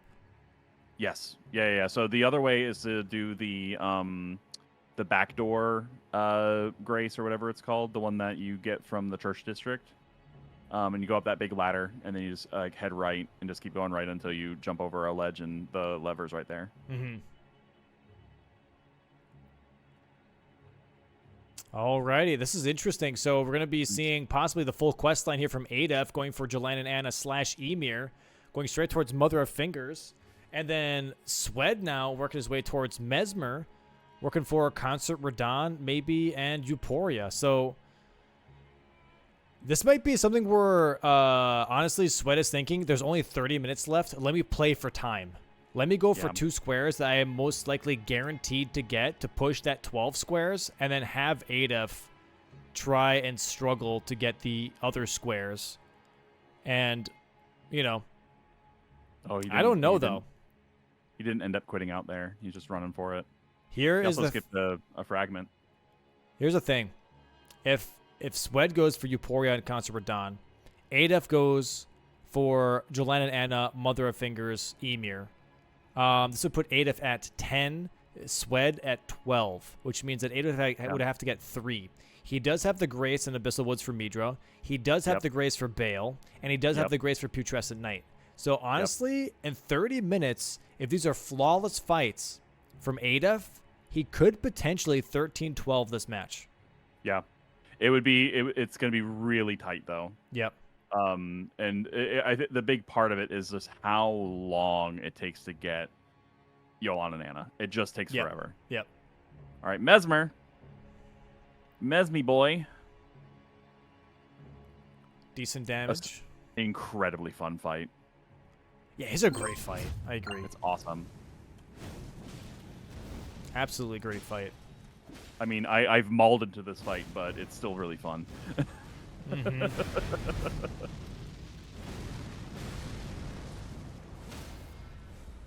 Yeah, at first I was like, this fight's pretty cool, and then phase 2, that snake attack happened, and I was like, that snake attack is unreadable, was my first comment. And now it's like, it's not that bad, but like, at first that snake was like bananas. Honestly, I think phase 1 is harder than phase 2. Yeah, no, 100%. Definitely agree. There's a huge punishing windows in phase 2. Yeah. Nice frost. This attack is scary. Currently a hitless Mesmer.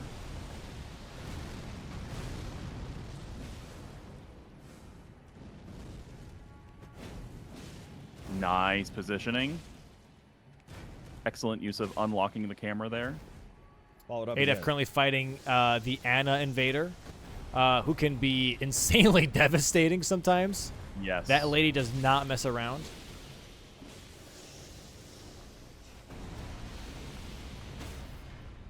Nice. That should be kill. There it is. There's Mesmer. Very, very nice. Very, very nice. We'll go ahead and move over to Adef here.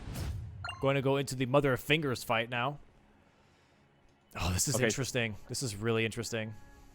I know a lot of people do not like this fight at all, especially in the hitless community, because it's really annoying for hitless. The laser attack, yeah. Yeah, I still really like this fight. I think it's cool. It's just on vibes only. I just think this fight is cool as hell. It's the least closest favorite boss in thing the Elden DLC. Ring gets to Bloodborne, in my opinion.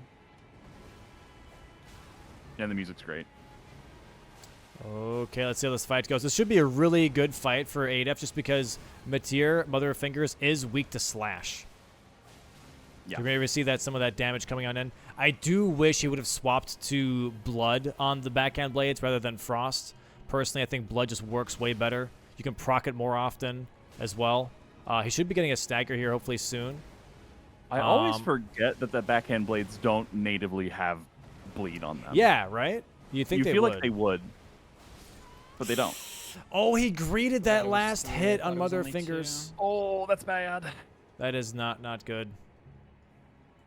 Especially at this point with less than 30 minutes remaining. Yeah, he has to execute these fights perfectly in order to possibly move into majority.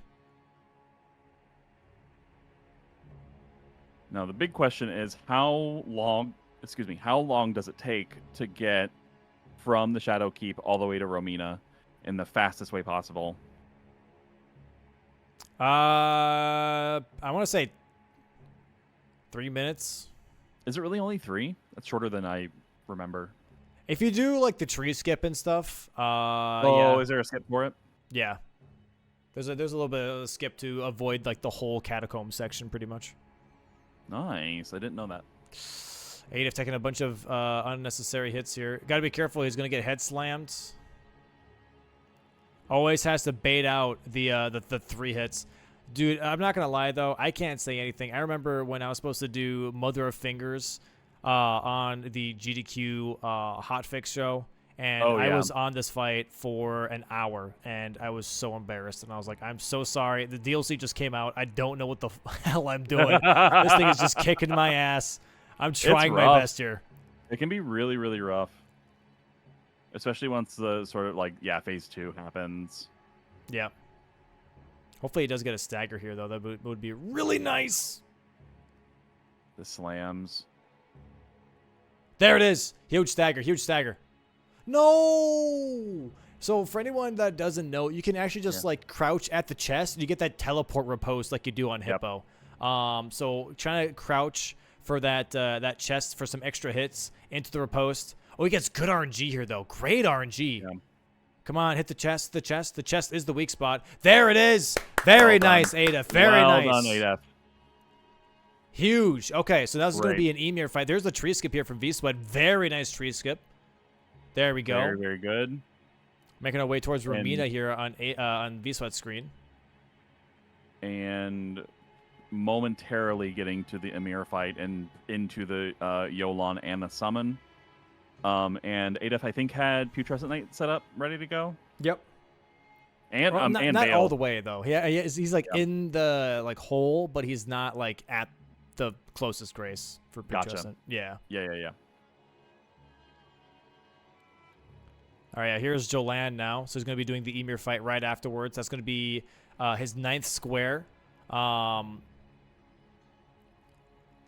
This is close. 25 minutes. 25 minutes might be enough. He's got to have really flawless fights, though. He can't die anymore. Yeah. He really can't die anymore.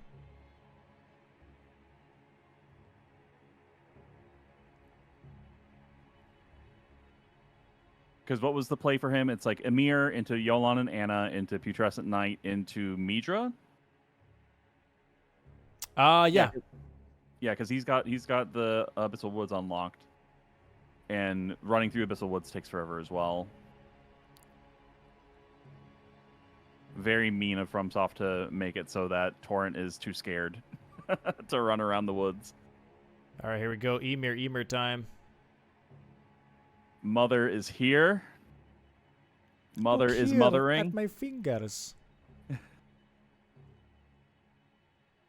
Bounces off the chair for some reason with R1s. What a wild fight this is. Yeah, I was insanely confused. I was like, why? Why do I have to kill this man now? Who's been weird this whole time. Nice damage, though, from Adef. He's got to Really be good careful. damage. Yeah, those glint fingers. Oh, my God. That one with that tracking is bananas. Running R2. There Nice. it is. Done. Very, very nice. Very, And very there's nice. the Count Emir Mother of Fingers square. That's going to be a big tell for Swed. Huge.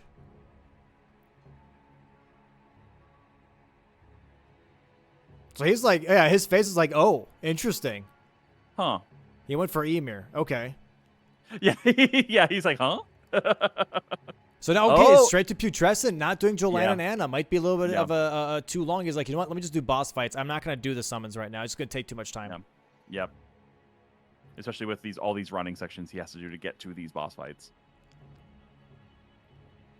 This might be a 12-12 Midra, depending on how these fights go. Man, the situational awareness Sweat has to have to be dodging some of these attacks while not looking at the boss. It's a He's lot like of saying, sound, "Walk I off." feel like, right? It's got to Yeah. be sound, for sure. Nice dodge. Very nice. Into the riposte. Boom. Not quite into phase 2 yet, though. That phase transition's really mean. Okay, it's going to take Adef about, let's say, a minute and a half, 2 minutes to get to the Putrescent Night Arena, which would leave him around, once he beats the fight, probably 15 minutes. I don't think he has enough time. Yeah, I'm not entirely sure. Oh, grabbed, Swed though. getting Scar- Scarlet got- Rotted here. Yeah, that's not great. Uh-oh. Yeah, This is oof. bad. This is bad. He's got to heal.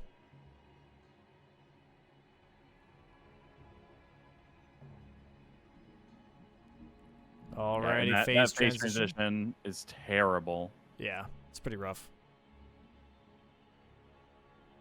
It just happens so quickly. We're at an hour and 39 minutes, 21 minutes left for this match. And for anyone wondering why there's a time limit, by the way, for 2 hours, scheduling reasons is probably the biggest one. You know, each player only has so much time during the day, and in order to know like when their match is supposed to be, and trying to avoid, you know, it being like, oh, just whenever. And also, to be fair, I think a match limit does also add an extra skill layer to Bingo of, okay, try and play for time limit. 100%. I think it's a really good idea because it adds that extra pressure at the end of the match too as well. Yep. If it's going like this right now, Yep.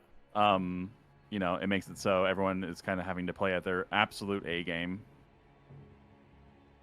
Just has to make sure he gets through here just a little unscathed. He's taking a lot of laser damage. Oh, no! No, ADEF. That is really rough. That is Yeah, he's mad. he is not happy about that. And honestly, I can completely understand. that. Yeah, that's really sucks. That's really rough. It's a really mean area. Yeah. Swed has gotten past Romina and is about to burn the ceiling tree, giving him access to Anir Elim, the final area, as well as Euphoria, which I'm really interested to see him grab because I'm a little embarrassed to say I've actually never gotten this weapon. Nah, I mean, it's fair. I never knew it existed until Bingo, basically, and I was like, oh, there's another Twin Blade? Cool. It's pretty good too. It's actually Yep. it's a really sick looking twin blade. I've used it a couple of times. I have yet to do like a full run with it though, but it is definitely very, very enjoyable. I've heard the Ash of War can like melt things, basically. Yeah, if you fully stack it. Yeah.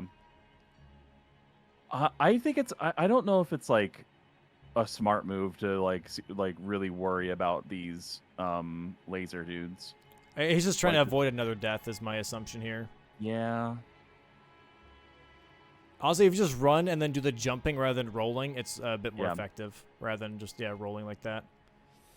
I think also the fact that he's probably it looks like he's medium equip load right now. Yeah. Oh, he's gotta be careful. He's gotta be careful. Oh, again. There's devastating. no way. Yeah. That's that's a shame.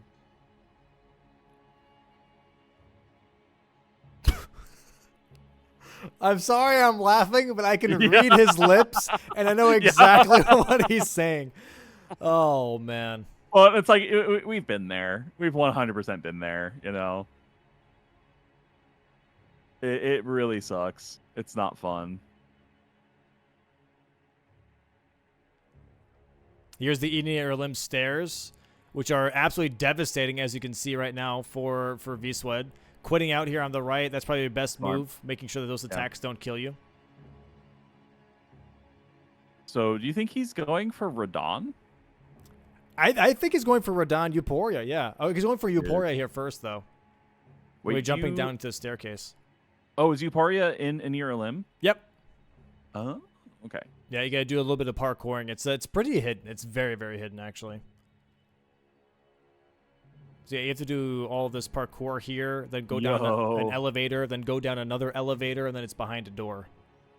Wow. It's a very hidden weapon. Yeah. Well, it's yeah, crazy. no wonder I didn't find it. Yeah. That is some very tricky parkour for sure. Nice.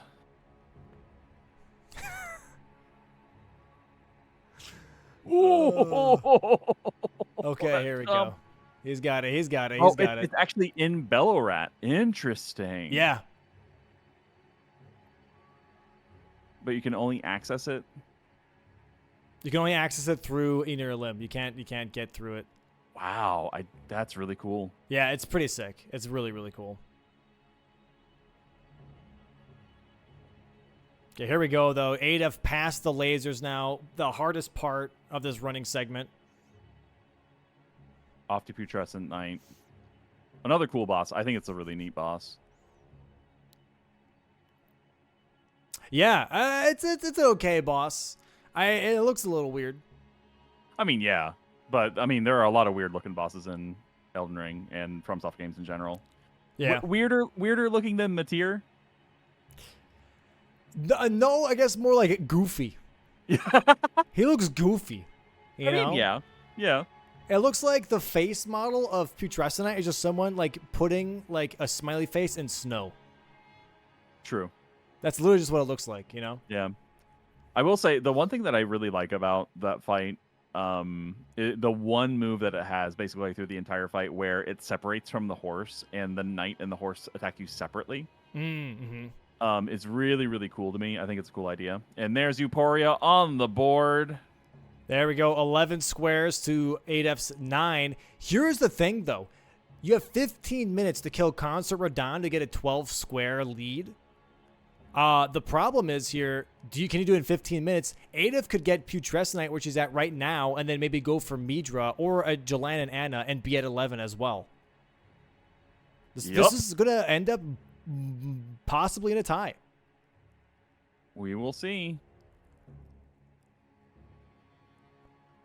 Okay, I'm going to bring up 8F on the big screen for this fight. That's the move I'm talking about, where it's just cool to me because I like the idea of a boss that's like, it is a single boss, but it can temporarily turn into a duo fight. Oh, yeah. I just think it's a neat idea. I see what you mean, yeah. Okay, actually, it wholly infused his backhand blades. I think that's a great idea. Yeah. That's a really good idea.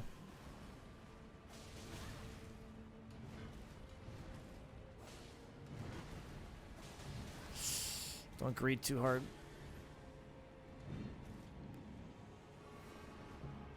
Okay, we're already in the phase 2 segment. No stagger. Not bad, not bad. He's got 14 minutes. He's got 14 minutes. This is still very doable to try and get to 11 squares. This might be a tie. If not, actually, this might be a tie. Yeah. This very well might be a tie because V-Sweat still has to deal with Leda and companions. Yeah, it's true. Yeah, Sweat isn't even to the final stretch of a near limb. He's got this Grace, and then he's got the rooftop running section. Actually, this is technically sort of, I guess, the sort of final running section of this area. But he's got a lot to run past. He's got a bunch of grave birds. I'll stop talking for just a second while Putrescent Knight is almost done. No, you're good, you're good. No worries. This guy heal, Yep. Go.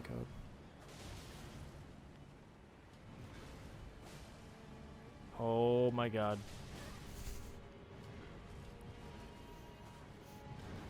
Come on. Almost. Oh, he's trying to greet it. Oh, he gets it. There it Holy is. moly. There it is.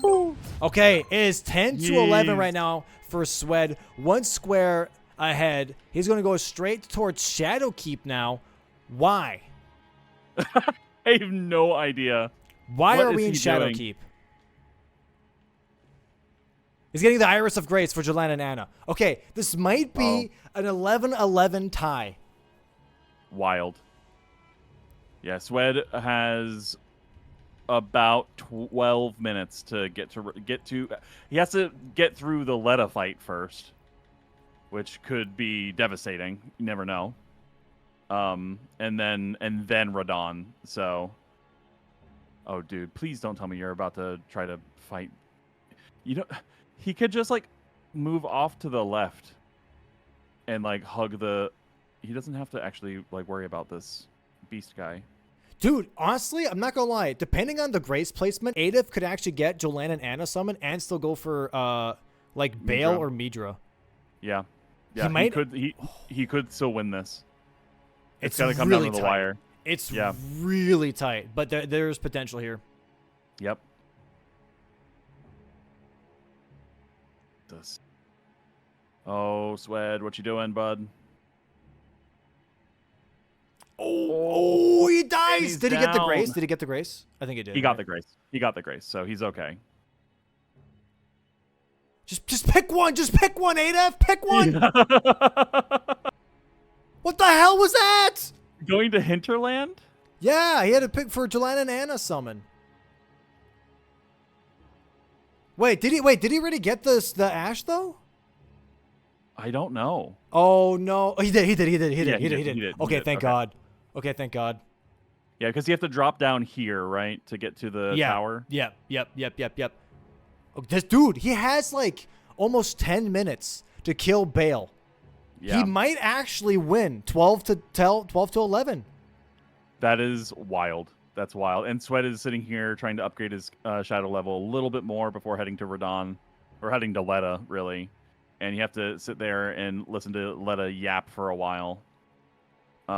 It's really, he's got to play this absolutely perfectly. Getting the Sanguine Noble Natan, going into the fight. Okay, here we I guess he already go. Come heard on, the please, yapping. please know the pathing, Adif. Please know. No. I'm so stressed right now, dude. I really don't want anyone to like. I want everyone to just to play perfectly. I want Sweat to Yeah. get the consort. I want to get Adif to tie it up.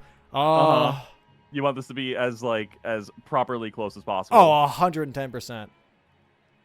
Here we go. Okay. Yeah, this is a little sketchy. Oh my God, that is not the right place to go. That is not the right place to go. That is not the right place to go. For God's sakes. Okay, he's got it. We're good. We're Oh, good. you got to be careful now. You got to Yep, be, you yeah. gotta be really careful. Oh, yalla. Okay, we're fine. Wow. Okay. There it is. Jolanne and Anna. We're And tied Anna on 11 the to board. 11. That is wild. Okay, he's got about 9 minutes to take out Bale. Here it is. Chat, get ready. He's got the Grace. He's got it right at the door. Oh He's my gonna God, get it. he's got this. He's got this. Adef is snatching this. Oh my God. Here we go. Here we go. Walk in. You got 9 minutes. Oh, he has to Sweat- summon Egon. He has to summon Egon. Yep. There it is. Egon has been summoned. Curse you, Bale. Oh my God. What an end to this match. Absolutely wild.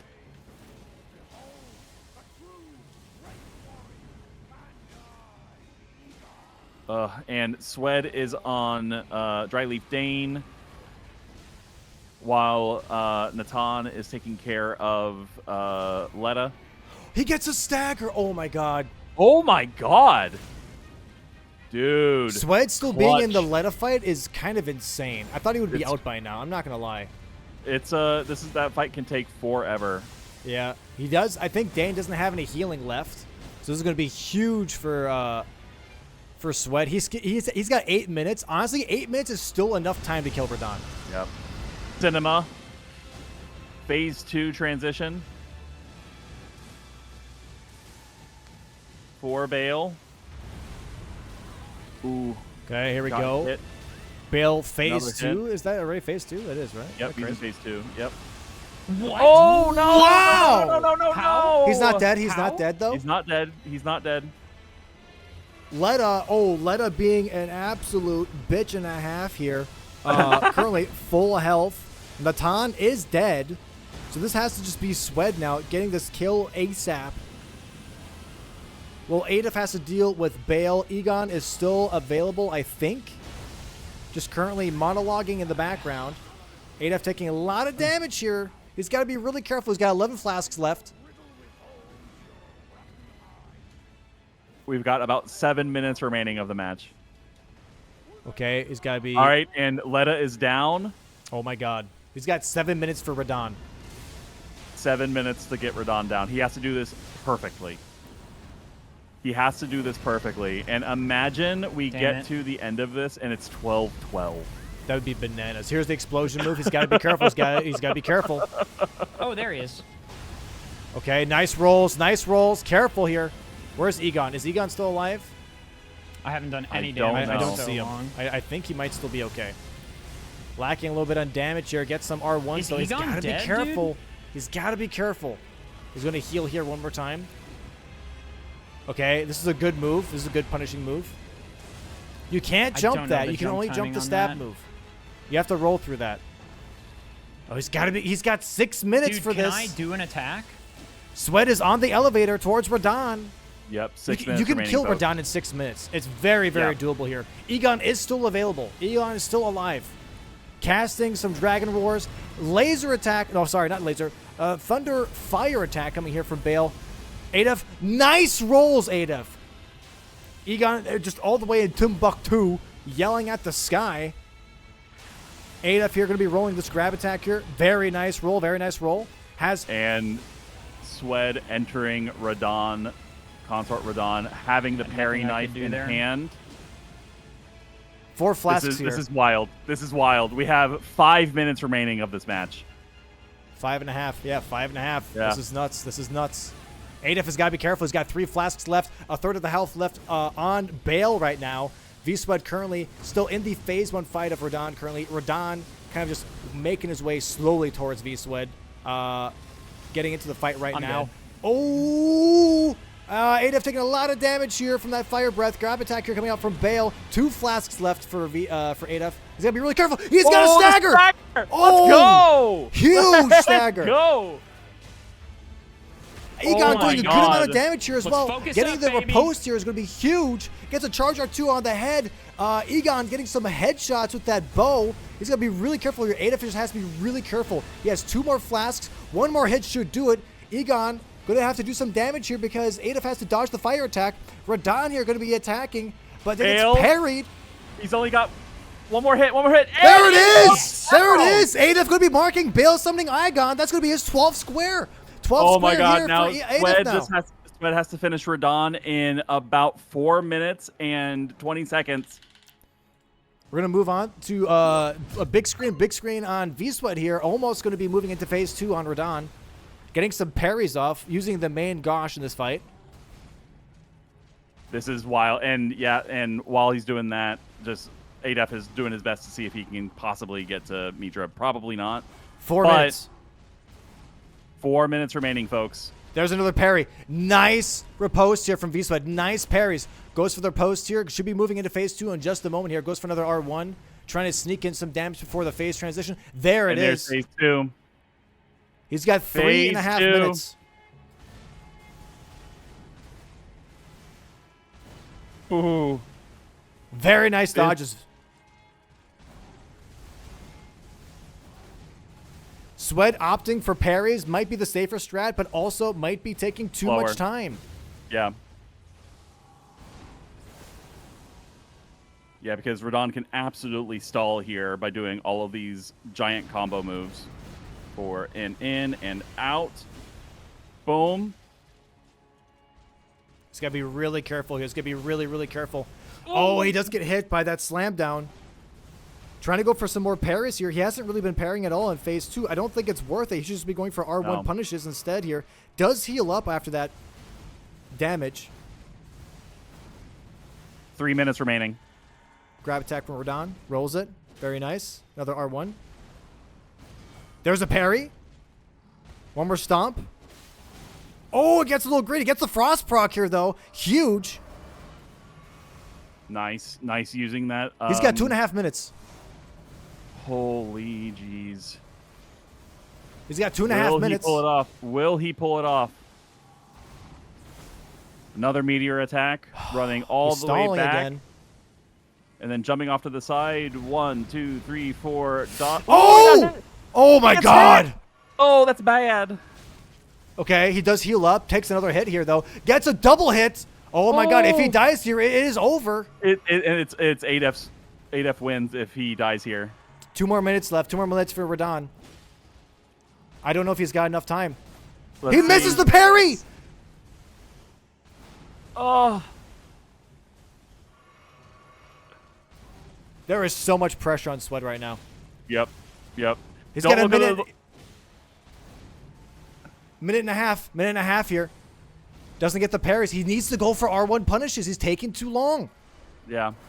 No, he shouldn't be trying to parry at all right now. There it is. There's a parry. Grab attack. Dodges it. Gets an R1. Minute and a half now for Sweat. Minute and a half.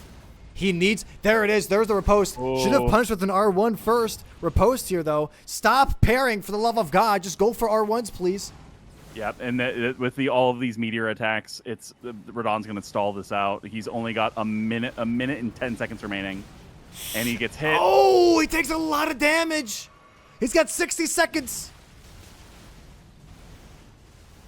It's down to the wire, folks. Grab attack. And he dies! Down. No time. No! And that's the game. That's the game. GG's to Ada. Adef. Oh my god. Incredible match. God. Incredible match. Adef coming in from behind there with the... Sorry, go ahead. Oh, no, that was, unbelievable. Just going through the whole Count Emir quest, Putrescent Knight, into Yolan and Anna Summon, killing Bale at the last second, getting all the way down to the 2-hour mark. Incredible work. Absolutely insane. 20 seconds left on the clock. Currently, Adolf just chilling in the Abyssal Woods, waiting out the timer, as he knows that he probably can't get to Midra in time here. Yep. Wow. He's probably just believe waiting it. and saying, I think he just won. There it is. And there we go. Well done, Adef. Very, very nicely done. The relief. I can't believe it. Incredible. What a match. What a wild match. That was absolutely bananas. There's Harley in the back dancing. What a victory. What a victory. I can't believe it. Holy crap. Holy crap. That was nuts. What a final match. And this is why we have a timer. Exactly for that reason right there. 100%. Absolutely beautiful. Amazing work. Really, really amazing match. But everybody did really, both of them did really, really, really well. It just came down to time in the end. It just came down to time. Mm-hmm. Wow. Bongto time, chat. Let's go. Hell yeah. Wow. Excuse me. All right. I can't. I am definitely shocked. Yeah. Yep. The pressure is there, man. The pressure is definitely there. Yep. All right, let me go ahead and bring in Okay. Adef real quick here. All right. G's Adef. Amazing. Oh my Holy- god, dude. This is the worst fucking board of all time, dude. There is not a board worse for me than this one. Yeah, this was an incredible match. This was an incredible match. Getting back on track after Putrescent Knight, trying to get there and getting the Yolan and Anna summon, and then getting Bale. That was clutch. Absolutely amazing work. I just figured, Okay, so in week 1, Chris and Aggie, Chris would have won, but he didn't split his map presence with 2 late goals. And I was like, okay, V-Swed needs both Putrescent Knight and Yulan and Ana to win, right? He needs the bingo. He's not going to win via majority. There's only 30 minutes left. So my thinking was, I probably have more presence on both, so I need to pick one. And ultimately my decision making was, I know V-Swed is going to think Count Emir plus Yulan and Ana is 2 squares. I should do that one. And so I was like, okay, I'll do that too, because I can't win via bingo, so 2 squares is more valuable for me than 1 anyway. But in addition, I'm going to snipe him, I hope. And I have to imagine that's what happened, because then immediately pivoting to Putrescent and leaving Yulan and Ana, because he just assumes I'm going to get that square. And then when he marked Euphoria, I was like, okay, we're not racing on anything. It's just execution from here. Yep. I assume I sniped him on Count Emir by some degree. Like, he was working towards that, I assume? Question mark? No? What was V-Sweat doing? What? What was the plan? Wait, did he have an incident on Putrescent? No, he was going for Euphoria into Radon. I think he was thinking that. That's only 2 squares. Yeah, but it was 12. I think he was expecting a timeout. Yeah. Oh, okay.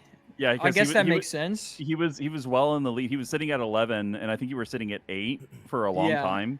And I think he was just like, well, let me go ahead and get Mesmer and Romina done, and let me just get to Anir and Lim and get Euphoria and Radon. I mean, that took so much pressure off me, because once he marked Euphoria, at least half of my nerves could go away. Yeah. Because I knew we weren't racing on literally anything. Because I had progress over him on Bale, because I know he doesn't have Egon's Furled Finger.